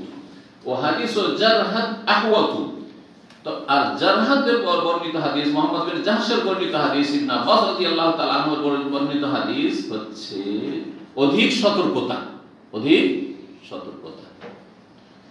মানে আরেকটা সমন্বয়ের দিক কখনো কখনো পরস্পর বিরোধী হাদিসে করা হয়, এই বিষয়টা আর হাদিসের যে উসুল হাদিস বা মুস্তালাহুল হাদিস, এই কায়দাটা জানেন। একটা হাদিস বেশি শক্তিশালী বুখারী মুসলিমে আছে, আরেকটা হাদিস ধরো ইবনে মাজাহ আছে, তিরমিজিতে আছে, বা হাসান একটি আরেকটি সহিহ। কখনো কখনো সমন্বয়, সব সময় নয়। যে বেশি শক্তিশালী যখন অন্য কোনো পথ পাচ্ছে না সমন্বয়ে, বেশি শক্তিশালী হাদিসটাকে রাজে বলে ওর উপর আমল করব, আর যেটা কম শক্তিশালী সহিহ কিন্তু কম শক্তিশালী সেটাকে মারজু বলে সেটার উপর আমল করব না। কিন্তু এটা কখন? যখন দেখা যাবে যে কোনো সমন্বয়ের পথ পাচ্ছে না, কিন্তু এখানে সমন্বয়ের সম্ভাবনা আরো আছে, সুতরাং এটাও চলবে না, এটাও চলবে না যে বেশি শক্তিশালী হাদিস আনাসের কি সুতরাং রান খোলা একবারে যখন তখন খুললো, এটাও বলবো না। হ্যাঁ, এটাও বলবো না। আর ওই হাদিসগুলিকে একবার পরিত্যক্ত করে দেব, যে হাদিসগুলিতে বলা আছে রান হচ্ছে ঢেকে রাখার বস্তু, একবারে উপেক্ষা করব না। তাহলে কি করতে হবে? অধিক সতর্কতা হচ্ছে রান ঢেকে রাখা, মানে উত্তম হচ্ছে আফজাল, উত্তম হচ্ছে রান ঢেকে রাখা। আর কোন প্রয়োজনে ক্ষেত্র বিশেষে মাঝে মধ্যে রান খোলা জায়েজ কিন্তু অনুত্তম, জায়েজ কিন্তু অনুত্তম। বোঝা গেছে না? যেমন হ্যাঁ, ধরেন একটু রান্নায় ব্যথা আছে, তেল মালিশ করতে হবে, করবেন না? প্রয়োজন নেই, কেউ থাকতে পারে এখানে প্রয়োজন খুললেন। কৃষি কাজে যেমন কৃষকরা খুলছে, প্রয়োজন। নদী পার হচ্ছেন, কৃষি কাজও না। আমার মতো লোক, আপনাদের মতো লোক যারা খুব শরীর ভদ্র জীবন যাপন করেন, হ্যাঁ, সবসময় জুব্বা করে বেড়াচ্ছেন, তারাও ধরেন নদী পার হচ্ছেন, নালা পার হচ্ছেন, আর হাঁটুর ওপরে পানি চলে আসছে, তো কি করবেন? বুঝছেন না, রান খোলা হারাম, জায়েজ নয়, কাপড় ভিজিয়ে নয়। কাপড় একটাই আছে অথবা দুটো আছে, কাপড় ভিজাবেন, তারপর সব করে বাইরে আছেন আপনি, কাপড় ভিজিয়ে কাপড় শুকাবো কোথায়? মেলা ঝামেলা, তাই না? না না, কাপড় ভিজাবেন না আপনি, কাপড় ভিজাবেন। হ্যাঁ, মহিলাকে বলবো কাপড় ভিজান, মহিলাদের বলবো কাপড় ভিজাবো। অথবা এক কোমর পানি হয়ে যাচ্ছে, হ্যাঁ অবশ্যই কাপড় ভিজান। এখানে চলবে না যে আমি কাপড় খুলে মাথায় বেঁধে নেবো, হ্যাঁ, চলবে না। কিন্তু রান পর্যন্ত খোলা একদম নেংটি সেটে নিলেন, আর তারপরে নদী পার হয়ে গেলে, নালা পার হয়ে গেলে কোনো অসুবিধা নেই, জায়েজ। জি, প্রয়োজন নেই, ক্ষেত্র বিশেষ। এই হচ্ছে দুই রকম হাদিসের মধ্যে সমন্বয়। বলছেন ওয়াহাদিস ও জারহাদ আহওয়াত, জারহাদের হাদিসটিতে অধিক সতর্কতা রয়েছে, যাতে বলা আছে রান ঢেকে রাখতে হবে, হাত্তা ইউখরাজা মিন ইখতিলাফি, যাতে করে ওলামাদের বা ফুকাহাদের মতবিরোধ থেকে আমরা বেরিয়ে যেতে পারি। কেউ বলছে রান ঢাকা জায়েজ, আর বলছে না জায়েজ, তোমরা বলছেন না, হ্যাঁ উত্তম হচ্ছে ঢেকে রাখা, আর প্রয়োজনে খোলা জায়েজ, অথবা কখনো কখনো প্রয়োজন না তো কখনো কখনো বা কিছু কিছু মানুষের ব্যক্তি বিশেষে কোনো অসুবিধা নেই, প্রয়োজন আছে তাদের। ওকাল আবু মুসা, আবু মুসা আশআরী রাদিয়াল্লাহু তাআলা বলছেন, গাত্তান নবী সাল্লাল্লাহু আলাইহি ওয়াসাল্লাম রুকবাতাইহি, নবী করিম সাল্লাল্লাহু আলাইহি ওয়াসাল্লাম দুই হাঁটু ঢাকলেন, হিনা দাখাল উসমান, যখন উসমান রাদিয়াল্লাহু তাআলা প্রবেশ করলেন। তাহলে ছিল কি ঘটনা? একবার নবী করিম সাল্লাল্লাহু আলাইহি ওয়াসাল্লাম নিজের পক্ষে ছিলেন, আর সেখানে বা কোন এক জায়গায় ছিলেন যেখানে প্রথম আবু বকর সিদ্দিক রাদিয়াল্লাহু তাআলা প্রবেশ করলেন, রান খোলাই থাকলেন, রান খোলা অবস্থায় ছিলেন। ওমর রাদিয়াল্লাহু তাআলা প্রবেশ করলেন, রান খোলাই থাকলো। কিন্তু উসমান রাদিয়াল্লাহু তাআলা যেমন দেখেছেন যে ও ঢুকতে আসছে, তখন তাড়াতাড়ি রানটা ঢেকে দিলেন, রানটা ঢেকে দিলেন। কেন? উসমানের কাছে সামনে জায়েজ নাই, কিন্তু অন্যদের কাছে জায়েজ নাকি? নাই। কেন? আসলে কারণটা কি ছিল? বেশি লজ্জাশীল ছিলেন। আছে কিছু মানুষ এত লজ্জা করে, যদি আমি উযু করি আর ঢুকবে ওইদিকে, বোঝা গেছে না? আর কিছু লোক আছে অসুবিধা নেই, ও দেখছে উযু করতে, ও আগে উযু করা শুরু করবে, আমি আগে শুনি, কেন আমি আগে এসেছি। পার্থক্য আছে, যদিও কম, এমনি বললাম। তো বলছেন যে নবী করিম সাল্লাল্লাহু আলাইহি ওয়াসাল্লাম দুই রান ঢেকে দিলেন, কখন? হিনা দাখাল উসমান, যখন উসমান রাদিয়াল্লাহু প্রবেশ করলেন। তখন জিজ্ঞাসা করেছিলেন, ইয়া রাসূলুল্লাহ, আবু বকর আসলেন ঢাকলেন না, ওমর আসলেন ঢাকলেন না, তাদের সামনে খোলাই থাকলো না, জায়েজ হলো, ঢেকে দিতেন তখনই। আর উসমান আসলেন, পট করে ঢেকে নিলেন, এই জন্য ঢাকলাম যে উসমান যদি দেখে যে আমার রান খোলা আছে, সাথে সাথে টান দেবো, আর আসবেই নেই, ঢুকবেই নেই। وقال زيد بن ثابت বলেন আনসাল্লাহু আলা রাসূলিহি ওয়া ফাখিদুহু আলা ফাখিযি।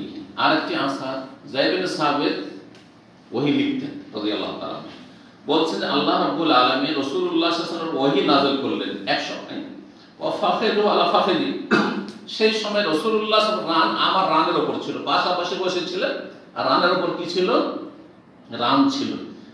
ফাসাকুলাত আলাইয়া, যখন ওহী নাযিল হইতো তখন রাসূলুল্লাহ সাল্লাল্লাহু আলাইহি ওয়াসাল্লাম শরীরটা খুব ভারী হয়ে যেত। যেমন মানুষ ঘুমিয়ে গেলে শরীর ভারী হয়ে যায়, এটা বুঝেন না? বুঝেন না? একটা লোক এমনি বসে আছে, দেখবেন আপনার ঘর দিয়ে বসে আছে, অত ভারী লাগবে না, কিন্তু ও যদি ঝিমাইতে শুরু করে তাহলে কোন বোঝা চেপে গেল, ওই লোকটাই তো বোঝা চেপে গেল। তো বলছে ফাসাকুলাত আলাইহি, খুব বেশি ভারী হয়ে যেত রাসূলুল্লাহ সাল্লাল্লাহু আলাইহি ওয়াসাল্লাম। তাহলে ওহীর একটা কি ছিল? সুবহানাল্লাহ, ভার। এই জন্য কোরআনের সূরা মুজাল্লিম মেলে কি বলা হয়েছে? কাওলান সাকিলা। হ্যাঁ, আয়াত পড়ো।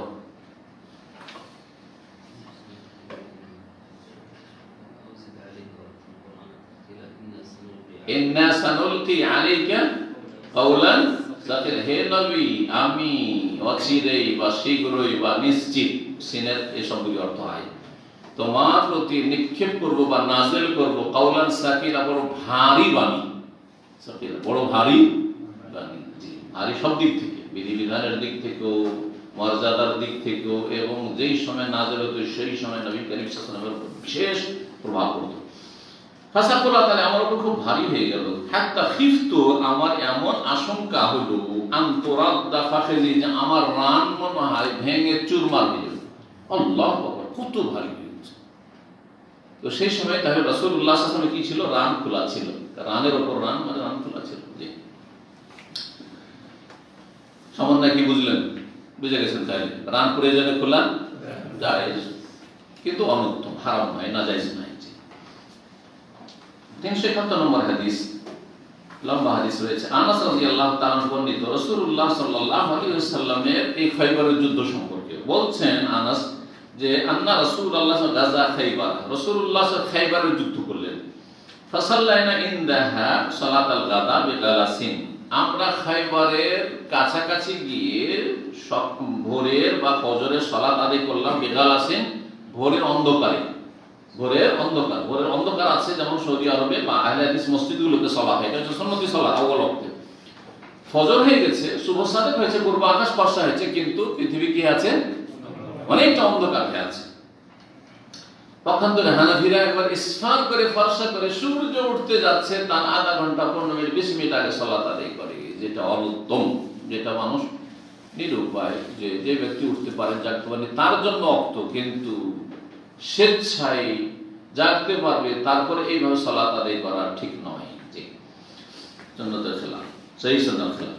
ফারাকাবা নবিউল্লাহ সাল্লাল্লাহু আলাইহি ওয়াসাল্লাম, নবী সাল্লাল্লাহু আলাইহি ওয়াসাল্লাম আরোহণ করলেন বাহনে। ফারাকাবা আবু তালহাও চড়লেন। ওয়া আনা রাদিফ আবি তালহা, আমি আবু তালহার বাহনের পেছনে ছিল। রাদিফ, দুইজন করে চড়ে থাকতেন, তিনজন করে চড়ে থাকতেন। তো যে পিছনে চড়ে থাকতো তাকে রাদিফ বলা হতো। যেমন হোন্ডাতে, মোটর সাইকেলে দুইজন তিনজন চড়ছেন না, পিছনে ওই ব্যক্তি রাদিফ, দাদা ভাই বা আলাদা ভাই পিছনে থাকে। ওয়ানা রাদিফ আবি তালহা ফাআজরা নবিউল্লাহ ফি যুকাতে খায়বার, নবী সাল্লাল্লাহু আলাইহি ওয়াসাল্লাম সালাম ফিরার পরে বা সালাত শেষ করার পরে খায়বারের গলিতে দ্রুত বেগে ছুটলেন। বাহনে চড়ে, উটের পিঠে চড়ে দ্রুত বেগে ছুটে। যুকাত মানে হচ্ছে গলি, লেন, যেগুলোকে ইংরেজিতে বলা হয়, শহরের বিভিন্ন গলি বা মহল্লার বিভিন্ন গলি। ওয়া ইন্না রুকবাতি লা তামাসসু ফাখিদা নবী আল্লাহ সাল্লাল্লাহু আলাইহি ওয়াসাল্লাম, সেই সময় আমার হাঁটু নবী সাল্লাল্লাহু আলাইহি ওয়াসাল্লামের রানকে স্পর্শ করছিল। পিছনে যে ছিলেন আনাস কি বলছেন, যে আমার হাঁটু কোথায় লাগছিল? গিয়ে নবী করিম সাল্লাল্লাহু আলাইহি ওয়াসাল্লামের রানে। তার মানে নবী সাল্লাল্লাহু আলাইহি ওয়াসাল্লাম কাপড় সেটেছিলেন, কাপড় সেটেছিলেন, রান কিছুটা খোলা ছিল, আর পেছনে যে চড়ে থাকে তার রানটাই গিয়ে, তার হাঁটুটাই গিয়ে থাকবে সামনে দিকে, তার হাঁটুটা গিয়ে রানে স্পর্শ করছিল। সুম্মা হাসারাল ইজারান ফাকিজি, তারপরে লুঙ্গি উঠিয়ে দিলেন রান হতে, মানে রান খোলা, রান খুলে দিলেন। হাত্তা ইন্নী আনজুরু, এমনকি আমি দেখছিলাম, ইলা বিয়াদি ফাকিজি নবী আল্লাহ সাল্লাল্লাহু আলাইহি ওয়াসাল্লাম, আল্লাহর নবী সাল্লাল্লাহু আলাইহি ওয়াসাল্লামের রানের শুভ্রতার দিকে। যারা সব সময় ঢেকে রাখে শরীর, তাদের শরীর বেশি ফর্সা লাগে। আর এমনিতে নবী সাল্লাল্লাহু আলাইহি ওয়াসাল্লাম অত্যন্ত ফর্সা ছিলেন, ফর্সা ছিলেন, কিন্তু ইউরোপিয়ানদের মতো ফর্সা না, ফ্যাক্সা ফর্সা না, লাল ফর্সা। নবী সাল্লাল্লাহু আলাইহি ওয়াসাল্লামের হুলিয়া মোবারক হচ্ছে, শারীরিক গঠন হচ্ছে যে তিনি ছিলেন লাল ফর্সা। লাল ফর্সা বেশি দেখতে সুন্দর, আর যেটা ফ্যাক্সা ফর্সা ওটা দেখতে অত সুন্দর না। জি, বলছেন নবী করিম সাল্লাল্লাহু আলাইহি ওয়াসাল্লাম সম্পর্কে, যখন এই খায়বারের জনপদে প্রবেশ করলেন, খায়বার শহরে, তাআলা বলেন আল্লাহু আকবার, আল্লাহ সর্বমহান। খারিবাত খায়বার, খায়বার বিরান হয়েছে, খায়বার ধ্বংস হয়েছে বা বিরান হয়েছে। খারিবা ইয়াখরাবু মানে হচ্ছে বিরান হয়ে যাওয়া। খায়বার বিরান হয়েছে বা খায়বার বিরান হোক, খায়বার ধ্বংস হোক, এর দুটো অর্থ। একটি অর্থ হচ্ছে নবী সাল্লাল্লাহু আলাইহি ওয়াসাল্লাম বদদুয়া দিয়েছেন যে খায়বারের পতন ঘটুক, অর্থাৎ খায়বারের পতন ঘটা মানে খায়বার জমিনের নয়, খায়বার অধিবাসী, খায়বারের ইহুদিরা আছে, যারা হারবি, যারা ইসলামের শত্রু, যারা সবসময় ষড়যন্ত্রে লিপ্ত আছে, তাদের বিরুদ্ধে জিহাদের জন্য নবী করিম সাল্লাল্লাহু আলাইহি ওয়াসাল্লাম এসেছেন। এরা ধ্বংস হোক, বদদুয়া, এদের পতন হোক, এরা পরাজিত হোক, তাই এটি হচ্ছে বদদুয়া। আরেকটি ব্যাখ্যা হচ্ছে যে খারিবাত খায়বার নবী সাল্লাল্লাহু ভবিষ্যৎবাণী করেছেন, এখনো যুদ্ধ শুরু হয়নি, ফজর পড়েছেন আর তারপরে যুদ্ধের জন্য এগিয়ে যাচ্ছেন খাইবারের জনপদের দিকে, আর ভবিষ্যৎবাণী করছেন যে খাইবার, আজকে খাইবার বিরান হবে। মাদি অতীতকাল বলে ভবিষ্যৎকে উদ্দেশ্য করা, যেমন কাদাফুল মুমিনা সফল কাম হয়ে গেছে, না হবে হবে। তো যেটা নিশ্চিত সেটা কোরআন হাদিসের ভাষায় কি বলা হয়েছে, মাজি পাস্ট টেন্স দিয়ে অতীত দিয়ে ব্যক্ত করা হয়েছে। খাইবার, খাইবারের আজকে পতন হবে, মানে খাইবার আজকে আমরা বিজয়ী করব আর খাইবারের অধিবাসীরা পরাজিত হবে, ভবিষ্যৎবাণী করে দিলেন, সুসংবাদ দিয়ে দিলেন রাসূলুল্লাহ সাল্লাল্লাহু আলাইহি ওয়াসাল্লাম সাহাবায়ে ইন্না ইযা নাযালনা বিসাহাতি কওমিন, কারণ যখন আমরা কোন জাতির আঙ্গিনায় উঠানে অবতরণ করি, সাহাতুন মানে হচ্ছে চত্বর, আঙ্গিনায় উঠান যাই বলবেন, যখন কোন সম্প্রদায়ের আমরা আঙ্গিনায় বা উঠানে অবস্থান করি বা অবতরণ করি, তখন যাদেরকে সতর্ক সাবধান করা হয়েছিল আল্লাহর আযাব থেকে, গজব থেকে এবং দুনিয়ার লাঞ্ছনা থেকে, জাহান্নামের শাস্তি থেকে, তারপরে তারা অমান্য করেছে, অর্থাৎ কাফের জাতি যারা ইসলাম গ্রহণ করলো না, তাদের ভোর কতই না মন্দ হয়ে থাকে, তাদের পরিণাম, ভোর মানে পরিণাম, তাদের পরিণাম কতই না মন্দ হয়ে থাকে। এদেরকে সতর্ক সাবধান করা হয়েছে, এদেরকে ইসলামের দাওয়াত দেওয়া হয়েছে, এদেরকে বলা হয়েছে তোমরা ষড়যন্ত্র করিও না, কিন্তু সতর্ক সাবধান করার পরে এরা সতর্ক সাবধান হয়নি আল্লাহর আযাব থেকে আর দুনিয়ার লাঞ্ছনা থেকে, সুতরাং এদের পরিণাম কতই না খারাপ। কালা সালাসান, এই কথাটি তিনবার বলেছেন, মানে আল্লাহু আকবার খারিবাত খাইবার, আল্লাহু আকবার খারিবাত খাইবার, আল্লাহু আকবার খারিবাত খাইবার, তিনবার করে বলেছিলেন। ইন্না নাযালনা বিসাআতি কওমিন ফাসাআ সাওয়াবুল মুনযারিন। কাল ওয়া খারাজাল কওম আলা আমালিহিম, এরা ছিল সব চাষী, কৃষি কাজ করতো, কারণ খেজুর বাগান খাইবার আমি দেখেছি, তো খাইবারে খেজুর বাগান ছিল তখন থেকে, তো এরা কৃষি কাজের জন্য সকাল সকাল কৃষকরা বেরোয়, তখন মাঠে কিন্তু ওই ফজর পর ভোর ভোরে সব মাঠে ঘাটে বেরিয়ে গেছে। ফাকালু, ওরা দেখতে পেয়েছে রাসূলুল্লাহ সাল্লাল্লাহু আলাইহি ওয়াসাল্লাম সাহাবায়ে কেরাম মুজাহিদিনদেরকে নিয়ে একেবারে খাইবারে পদার্পণ করেছেন। দেখার পরে তারা বলে উঠেছে মুহাম্মদ সাল্লাল্লাহু আলাইহি ওয়াসাল্লাম, মানে আদা মুহাম্মদ, ইনি এই যে মুহাম্মদ চলে এসেছে আক্রমণ করার জন্য। কাল আব্দুল আজিজ একজন সনদের বর্ণনাকারী, ওই যে আব্দুল আজিজ বিন সুহাইব, আনাসের ছাত্র, বলছেন আমাদের কিছু সঙ্গীরা বর্ণনা করছে মুহাম্মাদুন ওয়াল খাবিস, এই ইহুদি কৃষি কাজ যারা করতে বেরিয়েছিল তারা বলেছিল মুহাম্মাদুন ওয়াল খাবিস, মানে এই যে মুহাম্মদ সাল্লাল্লাহু আলাইহি ওয়াসাল্লাম এবং সেনাবাহিনী চলে এসেছে। খাবিস মানে হচ্ছে আল-জাইশ, সেনাবাহিনী চলে এসেছে। সেনাবাহিনীকে বা মুজাহিদিনদেরকে খামিস কেন বলা হয়? খামসা থেকে, তাদেরকে 5 ভাগে ভাগ করা হইত, 5 ভাগে ভাগ করা হইত। মুকদ্দমা, আর তারপরে একটি হচ্ছে মুআখিরা, আর তারপরে কালব মানে মিডিলে একটা দল, আর তারপরে ডানে আর বামে থাকতো মাইমানা মাইসারা, মুকদ্দমা আর খালফ, আর হচ্ছে সাকা, পিছনটাকে সাকা বলা হয়, আর মেনটাকে কালব, যেমন হার্ট এখানে কালব, ভিতরটাকে কলব। এই 5টি ভাগ। তাহলে মুকদ্দমা আর কি বললাম, মুকদ্দমা আর সাকা, মাইমানা মাইসারা, মুকদ্দমা কালব আর সাকা, মাইমানা মাইসারা, এই 5টি। তো এই জন্য খামিস বলা হয় সেনাবাহিনীকে। কাল ফাসাবনাহা আমওয়াতান, আমরা এই খাইবারকে বিজয় করলাম ক্ষমতার জোরে, আল্লাহর রহমতে। কিন্তু জিহাদ যেগুলি হইতো সেগুলিতে যারা পরাজয় স্বীকার করতো বা সারেন্ডার হইতো, তারা দুই রকম ছিল বা 2 রকম অবস্থা হয়। একটা হচ্ছে যে যুদ্ধ হইলই না, সেখানে যেতে মাত্র তারা সারেন্ডার করলো, আত্মসমর্পণ করে দিল, তাহলে কোনো লড়াই করা লাগলো না, এটা সহজ। কিন্তু এটা হয়নি। খাইবারে তারা নিজেদের কেল্লা টেল্লা বন্ধ করে নিয়েছিল, আর তাদেরকে অবরোধ করে রাখা হয়েছিল, আর তারপরে প্রচেষ্টা চালানো হয়েছে, লড়াই করা হয়েছে, কেল্লা ফাটক খোলা হয়েছে, আর প্রতিদিন চেষ্টা করা হয়েছে। তারপরে শেষ দিন রাতে, যেই দিন বিজয় হবে, বললেন রাসূলুল্লাহ সাল্লাল্লাহু আলাইহি ওয়াসাল্লাম যে আজকে লাউতিয়ান্না রায়াতা গাদান রাজুলান ইউহিব্বুল্লাহ ওয়া রাসূলুহু ওয়া ইউহিব্বুহুল্লাহ ওয়া রাসূলুহু ইফতাহিল্লাহু আলা ইয়াদিহি, আগামীকালকে এমন এক ব্যক্তির হাতে পতাকা তুলে দেব যেই ব্যক্তিকে আল্লাহ এবং তার রাসূল ভালোবাসে, এবং যেই ব্যক্তি আল্লাহ এবং তার রাসূল সাল্লাল্লাহু আলাইহি ওয়াসাল্লামকে ভালোবাসে, তার হাতে আল্লাহ বিজয় দান করবে। সকালবেলা সবাই সামনে এসে হাজির, হাদিস জানা আছে, সবাই এসে হাজির। মনে হচ্ছে যে সবাই আশা করছে আমার মাধ্যমে খাইবার বিজয়, আমাকে নেতৃত্বের লোক নয়, কিন্তু একটা ইসলামের বড় খিদমত যে আমার মাধ্যমে, আমার হাতে পতাকা তুলে রাসূলুল্লাহ সাল্লাল্লাহু আলাইহি ওয়াসাল্লাম, আমার মাধ্যমে ইনশাআল্লাহ তাআলা আমি চেষ্টা করব আপনার জানের কুরবানি করে যে খাইবারের বিজয় হোক। কিন্তু সবাইকে দেখছেন আলী নেই। এই না আলী, বলছে আলী চোখ উঠেছে, চোখটা বুঝতে পার, চোখ উঠেছে, আরে চোখ খুলতেই পারছেন না, বলছে ডাকো থাকে, নিয়ে আসো, নিয়ে আসা আলী। আর তারপরে চোখে থুথু মোবারক দিয়ে দিলেন, সাথে সাথে ভালো হয়ে গেল, কানলাম এখন সে মনে হচ্ছে কোনো অসুখই ছিল না। আল্লাহু আকবার। এই ছিল রাসূলুল্লাহ সাল্লাল্লাহু আলাইহি ওয়াসাল্লাম আসার বরকতে। এই অন্য ক্ষেত্রে নয়, অন্যর ক্ষেত্রে দম করার মাধ্যমে, ঝাড়ফুঁকের মাধ্যমে যে বরকত হয়ে থাকে সেটা দুয়ার বরকত, আয়াতের বরকত, আমার বরকত না, খবরদার। কিন্তু সালাফি আকীদা, পক্ষান্তরে সুফি বেদাতি আকীদা হচ্ছে তাবারুক হাসিল করা পীর সাহেবদের থেকে, দাদা গেছে না, শিরকি আকীদা।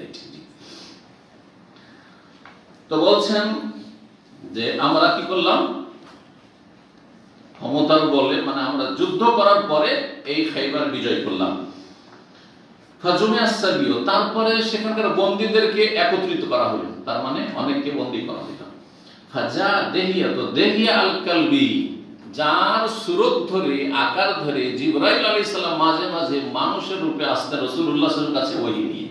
দেহিয়া কালবি অত্যন্ত সুন্দর ছিলেন দেখতে সাহাবাদের মধ্যে, আর এই সুন্দর রূপ চেহারা নিয়ে জিবরাইল আমিন আলাইহিস সালাতু ওয়াস সালাম আসতেন ওহী নিয়ে।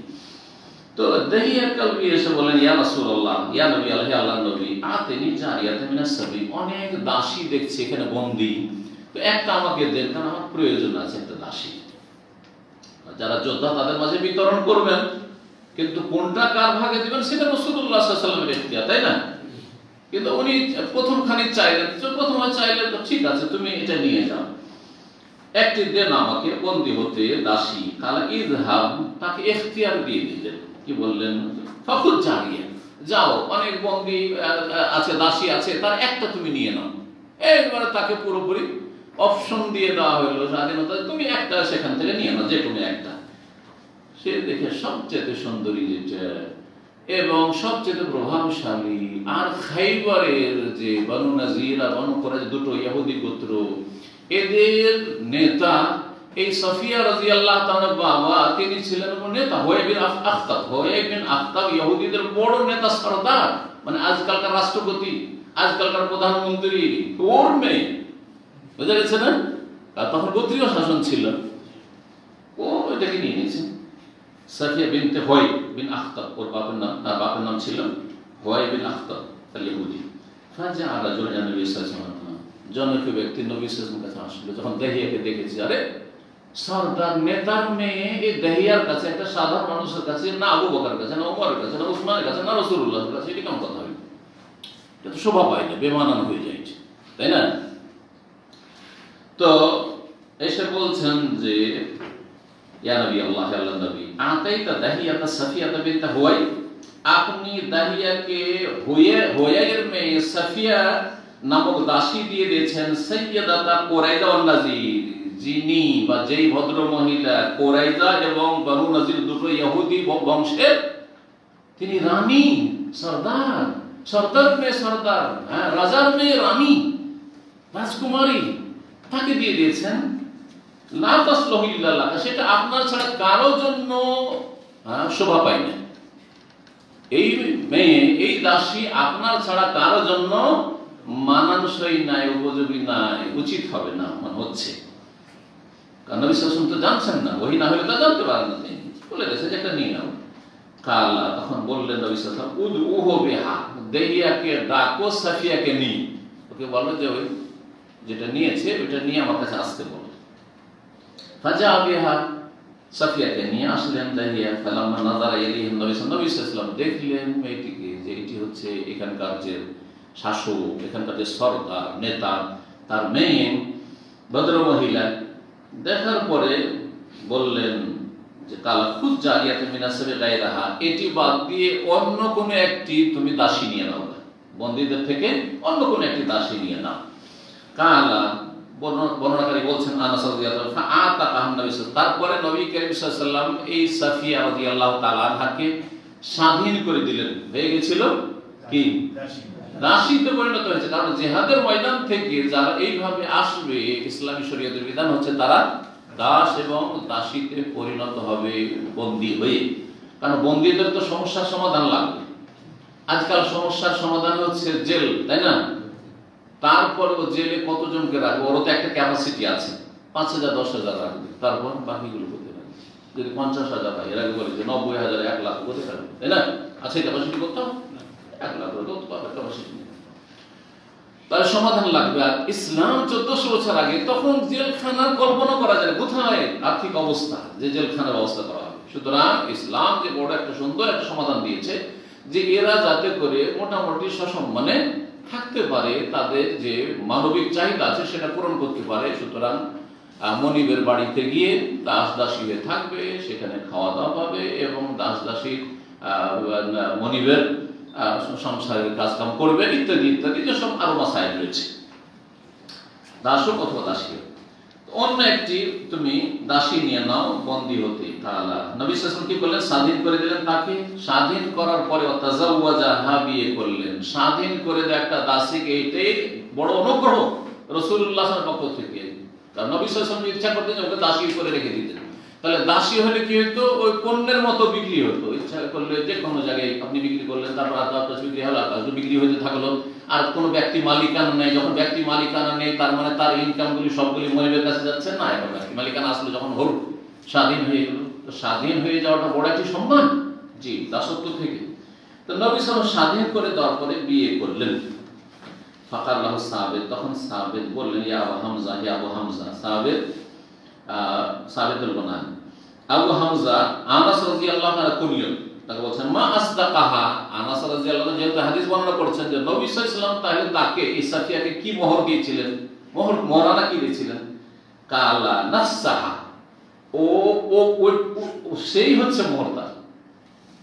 হ্যাঁ, আর সে তার স্বাধীনতাই হচ্ছে, তাকে স্বাধীন করে দেওয়া হচ্ছে কি তার মোহর। নাফসাহা আতাকাহা, তাকে স্বাধীন করে দিলেন। স্বাধীন হওয়ার জন্য অনেক সময় পয়সা দিতে হয়। স্বাধীন হওয়ার জন্য অনেক সময় মালিক বলছেন না, আমি এমনি ফ্রিতে ছাড়বো না, কারণ এটা আমার সম্পদ, এটিতে আমার অনেক কাজ হচ্ছে, তাহলে কি করতে হবে? কিনে নিতে হবে। সেটা একসাথে একেবারে পয়সা দিয়ে হইতে পারে, আবার কিস্তিতে হইতে পারে। জি, এইভাবে কেনা বেচা হইতো। তো তা করলেন না, নবী সাল্লাল্লাহু আলাইহি ওয়াসাল্লাম ফ্রিতে স্বাধীন করে দিত। স্বাধীন করতে যে টাকাটা লাগতো এটা বড় একটা অঙ্ক। তারপরে তার একটা বড় সম্মান যে স্বাধীন হয়ে গেল, নবী সাল্লাল্লাহু আলাইহি ওয়াসাল্লাম স্বাধীন করে দিলেন। এটি ছিল তার সাদাক মানে মোহর। তারপরে তাকে বিয়ে করেছিলেন। বিয়ে হয়ে গেল। এখন তারপরে বলছে হাত্তা ইযা কান বিত্তারিক, যখন রাস্তায় ছিলেন খায়বার থেকে মদিনার পথে ফিরে আসছেন যুদ্ধ শেষে, জাহাজাত খালাউ উম্মু সুলাইম। উম্মে সুলাইম রাদিয়াল্লাহু তাআলা আনহা, যার নাম ছিল রোমাইসা। ভালো করে শোনেন, তার নাম কি ছিল? রোমাইসা ছিল। আমাদের দেশের মানুষ এই নামটিকে বিকৃত করে বলে, কি বলে? রমিসা বলে, তাই না? রমিসা বলে না, রমিসা না, রোমাইসা বলবে। হ্যাঁ, যেমন আমাদের দেশের লোকের অনেক নামকে বিকৃত করে। যেমন উমার, উমার বলে না, কি বলে? ওমর, তাই না? আকবর, আকবর, তাই না? হ্যাঁ, তো আর রোমাইসাটা আরো বেশি। আকবর তো যাই হোক একটু গোল করলেন, কিন্তু ওমর, ওমর করলেন, সেখানে জাম্মা দিয়ে ওমর আছে, মিমে জাবার আছে। ওর চেয়ে বেশি হচ্ছে রোমাইসাকে রমিসা করে দেওয়া ভুল। তো যাই হোক, রাস্তায় যখন ছিলেন ফেরার পথে, তখন উম্মে সুলাইম রাদিয়াল্লাহু তাআলা আনাসের কিন্তু মা, আনাসের মা, উনি তাকে সাজিয়ে প্রস্তুত করলেন, জাহাজের জন্য রেডি করা। কন্যাকে বা পাত্রীকে কি করলেন? স্বামীর কাছে বাসরে দেওয়ার জন্য সাজিয়ে প্রস্তুত করলেন, সাজালেন। তাহলে বোঝা যাচ্ছে এতে সুন্নত ইসলামের যে বাসর রাতের আগে কন্যাকে বা পাত্রীকে সাজিয়ে কি করা, বাসর রাতের জন্য প্রস্তুত করা, ঠিক আছে, কিন্তু সেটা যেন অপচয়ের পর্যায়ে না চলে যায়। যেমন আজকাল এক শ্রেণীর লোকেরা করছে, কোথায় যাচ্ছে? ওই কি বিউটি পার্লার, হ্যাঁ, বিউটি পার্লারে যাচ্ছে, আর কত যে অপচয় করেছে, আল্লাহ হেদায়েত দান। তারপরে রাতে নবী করিম সাল্লাল্লাহু আলাইহি সাল্লামের কাছে উপঢৌকন হিসাবে, গিফট হিসাবে পেশ করলেন বাসরের জন্য। তাহলে বোঝা যাচ্ছে যে রাতে বাসরের জন্য, এমনকি দিনেও যায় যাচ্ছে, প্রয়োজনে দিনেও বাসরের জন্য স্বামীর কাছে পাঠানো যেতে পারে। নতুন বিয়ের পরে যারা বিয়ে করবেন, হ্যাঁ, কোনো অসুবিধা নেই, যদি সম্মতি থাকে মেয়ের পক্ষে, আর আপনার সম্মতি থাকে তো দিনেও বাসর হইতে পারে, রাতেও বাসর হইতে পারে, যে কোনো সময় হইতে পারে। রাত্রে উপঢৌকন পেশ ফাঁস বাহান নবী আরুসান, সেই দিন নবী সাল্লাল্লাহু আলাইহি ওয়াসাল্লামের সকাল হইল কি হিসাবে? আরুস, নতুন বর হিসাবে, নতুন বর হিসাবে। অর্থাৎ বাসর করলে সেই রাতে বাসর করে সকাল হলো। আরুস তাহলে পুরুষকে বলা হয়, আর আজকালকার আরবিতে আরুস বলছে মেয়েকে, পাত্রীকে, আর আরিস বলছে পাত্রকে, পাত্রকে। কিন্তু আরুস দুই ক্ষেত্রে তার প্রয়োগ হতে পারে, মোবালিগা সেরা। ফাকালা, এখন কি করতে হবে? বাসর হইল তো ওলিমা লাগবে।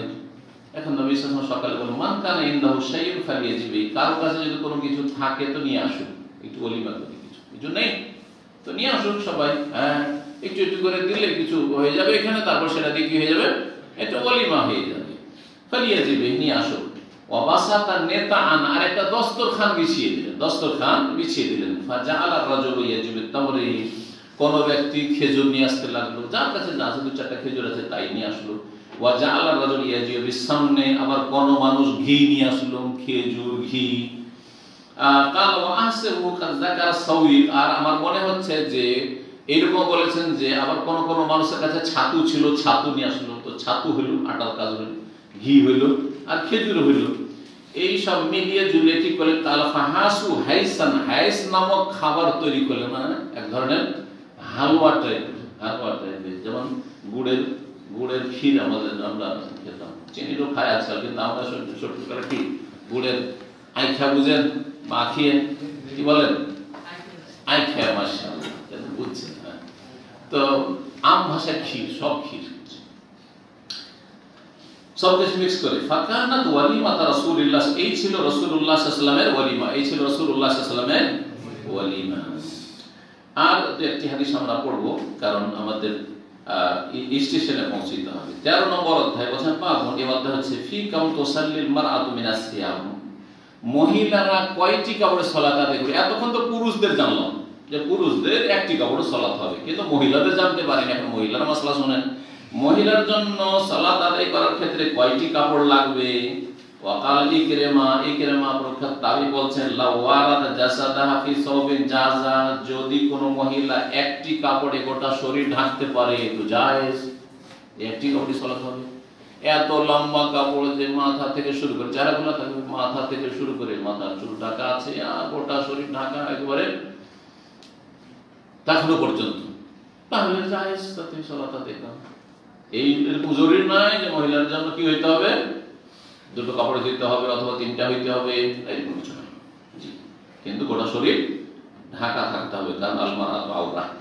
372 নম্বর হাদিস, উরওয়া বলছেন, ইবনে জুবাইর, আন্না আয়েশা, তার খালা মা আয়েশা রাদিয়াল্লাহু তাআলা আনহা قالت, বলেছেন, লাকাদ কানা রাসূলুল্লাহ সাল্লাল্লাহু আলাইহি ওয়াসাল্লাম ইউসাল্লিল ফজর, রাসূলুল্লাহ ফজরের সালাত আদায় করতেন। ফায়াশহাদু মাহু নিসাউ মিনাল মুমিনাত, তার সাথে মুমিন কিছু রমণীরা সালাতে উপস্থিত হতেন, ফজরের সালাতে। তাহলে নবী সাল্লাল্লাহু আলাইহি ওয়াসাল্লামের সাহাবিয়াতগণ উপস্থিত হতেন পুরুষদের সাথে সাথে। জি, মুতালাফিআতিন ফি মুরুতিহিন্না, তাদের বড় চাদরে গোটা শরীরকে জড়িয়ে, একটা বড় চাদর গোটা শরীরে জড়িয়ে মসজিদ নববীতে নবী সাল্লাল্লাহু আলাইহি ওয়াসাল্লামের পিছনে সালাত আদায়ের জন্য মহিলারা হাজির হইতেন, সাহাবিয়াতগণ রাদিয়াল্লাহু তাআলা আনহুন্না।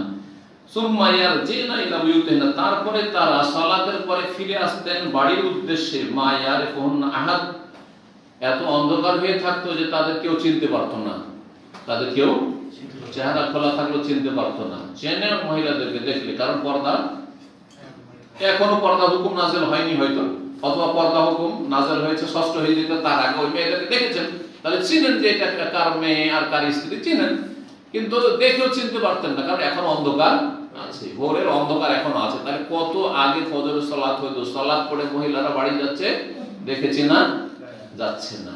মোটামুটি এখানে যে আজান হচ্ছে, আজান পরে 20 মিনিট পরে যদি সালাত শুরু হয় তাহলে চিনতে পারবেন না। কিন্তু যে সব মসজিদে আমাদের কিছু মহল্লা আছে, যে মহল্লাগুলিতে আরবি বেশ বাস করে, আধা ঘন্টা পরে সালাত শুরু হয়, আধা ঘন্টা পরে সালাত যদি একটু লম্বা পড়ে তাহলে কিন্তু চেনা যাবে, তাহলে ইসফার মোটামুটি ফর্সা হয়ে যাচ্ছে। এইভাবে নবী সাল্লাল্লাহু আলাইহি ওয়াসাল্লাম ফজর সালাত আদায় করতেন। তো এটা তো একটা মাসলা। এতে জানতে পারলাম যে মহিলারা ফরজ সালাতেও মসজিদে যেতে পারে পর্দা করে, জানতে পারলাম না? জি হ্যাঁ, জায়েজ, জি, কোনো অসুবিধা নেই। আসল মাসলা যেটা এখানে জানাতে চেয়েছেন ইমাম বুখারী সেটা হচ্ছে যে মহিলা একটি কাপড়ে গোটা শরীর যদি ঢাকতে পারে তাহলে এক কাপড়ে সালাত আদায় করা জায়েজ। এরপর মানে এই হাদিস মুতালাফিয়াত বিমুরুতিহি, মুরুত মৃত্যের বহু বচন, বড় বড় চাদর, লম্বা লম্বা চাদর, মানে আজকালকার শাল চাদর না, মহিলাদের বড় বড় বিশাল চাদর দেখেছেন। দাদি আমলে আমরা দেখেছি,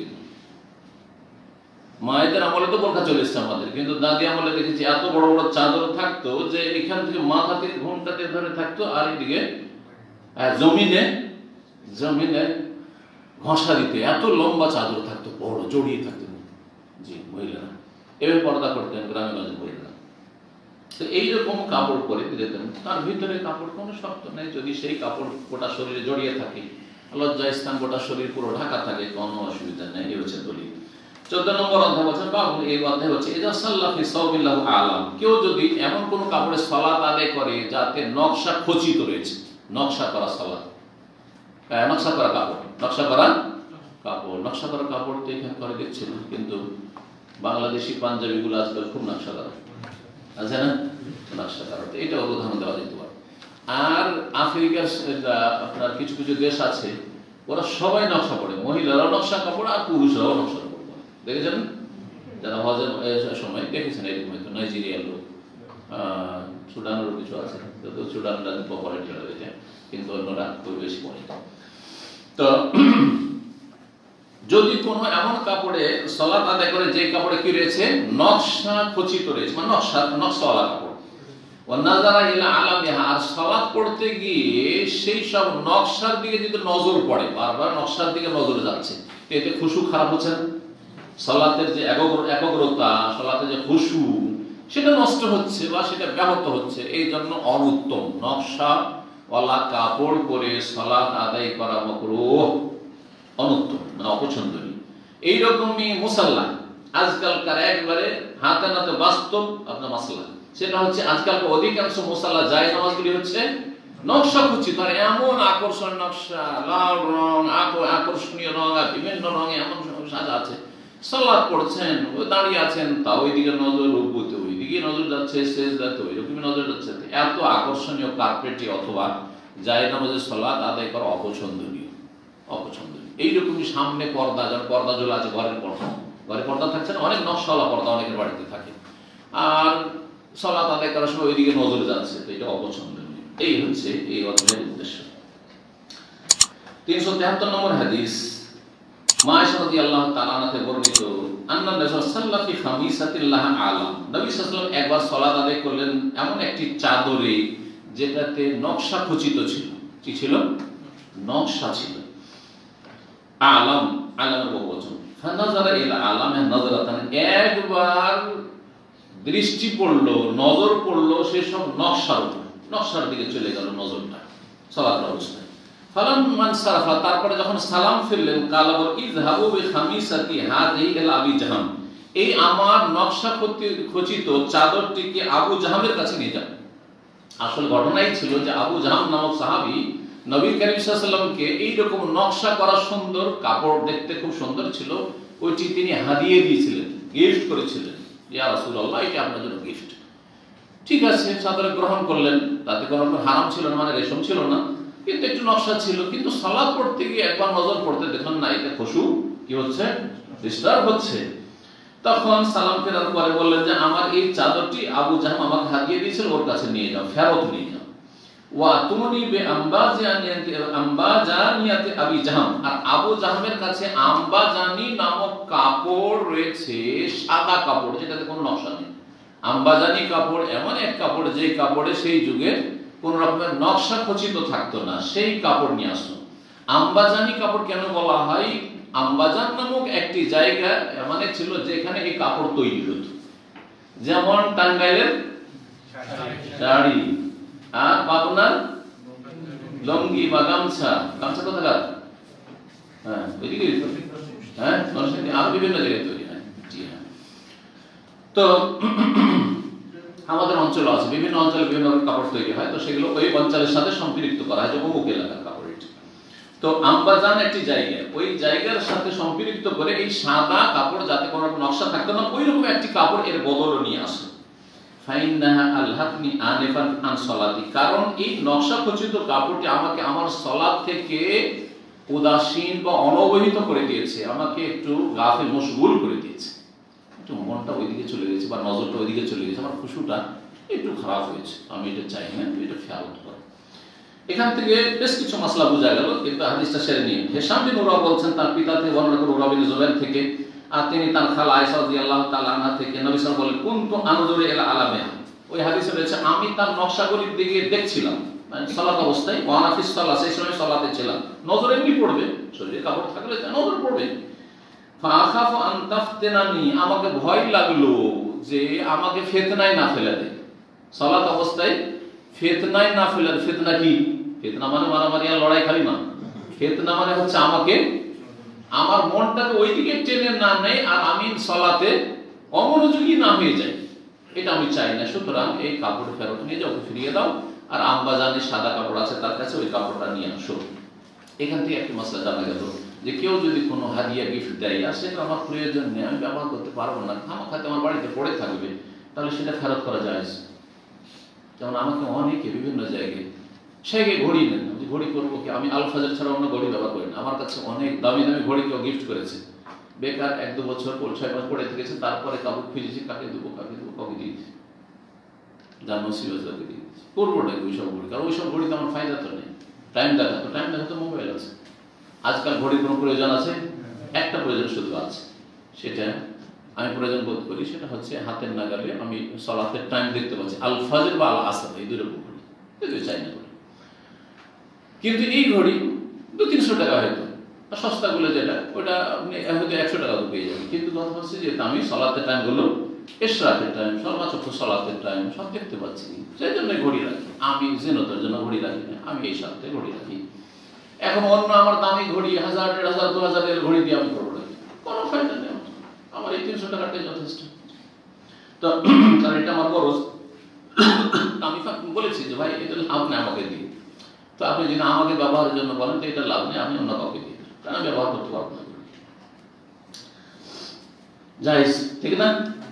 এটা কথা বলবেন না যে না উনি কষ্ট পাবেন, তো কষ্ট থেকে অন্য কিছু দিয়ে দেন, যদি কষ্টে পান তো যেটা আমার কাজে লাগবে সেটা দিয়ে দেন, যেটা কাজে লাগবে সেটা দিয়ে দেন। জি না, কি কাজে লাগবে যদি আপনার না জানা থাকে তো জিজ্ঞাসা করতে পারেন, যে কোনো ব্যক্তিকে একটা মশলা উদাহরণ বলছি, আপনারও বলতে পারে সেটা। শ্বশুর বাড়ি গেছেন, আপনার কিছু হাদিয়ে দেবেন, এদিকে 5টা-7টা বাড়িতে লুঙ্গি আছে, আবার লুঙ্গি ধরাচ্ছে, লুঙ্গি করবো ওটা কেন, কি লাগবে? জুব্বা নেই, জুব্বা দিয়ে দেন, তাই ঠিক আছে। প্যান্ট নাই, প্যান্ট দিয়ে দেন, পায়জামা নাই, পায়জামা দিয়ে দেন, পাঞ্জাবি নাই, পাঞ্জাবি দিয়ে দেন, যেটা আমার প্রয়োজন সেটা দেন, তাই জি, আর নাহলে দিয়ে না, জাযাকাল্লাহ খাইর। তারপরে মনোকষ্ট হতে পারে শুধু ফেরত করে দিলে, এই জন্য রাসূলুল্লাহ সাল্লাল্লাহু আলাইহি ওয়াসাল্লাম বললেন যে ঠিক আছে ফেরত করো, কিন্তু সে যেন মনে কষ্ট নাই, তাকে বলে তোমার কাছে আরো কাপড় আছে, আম্বাজানি কাপড় আছে, ওই কাপড়টা দিয়ে দাও, যাতে করে মনে কারো কষ্ট না হয়। এবার বোঝা গেছে যে এটা মশলা আমরা জানলাম। এখানে আজকের আলোচনা শেষ করছি। ওয়া সাল্লাল্লাহু আলা সাল্লামা নবিয়্যিনা মুহাম্মদ ওয়া আলা আলিহি ওয়া সাহবিহি আজমাইন।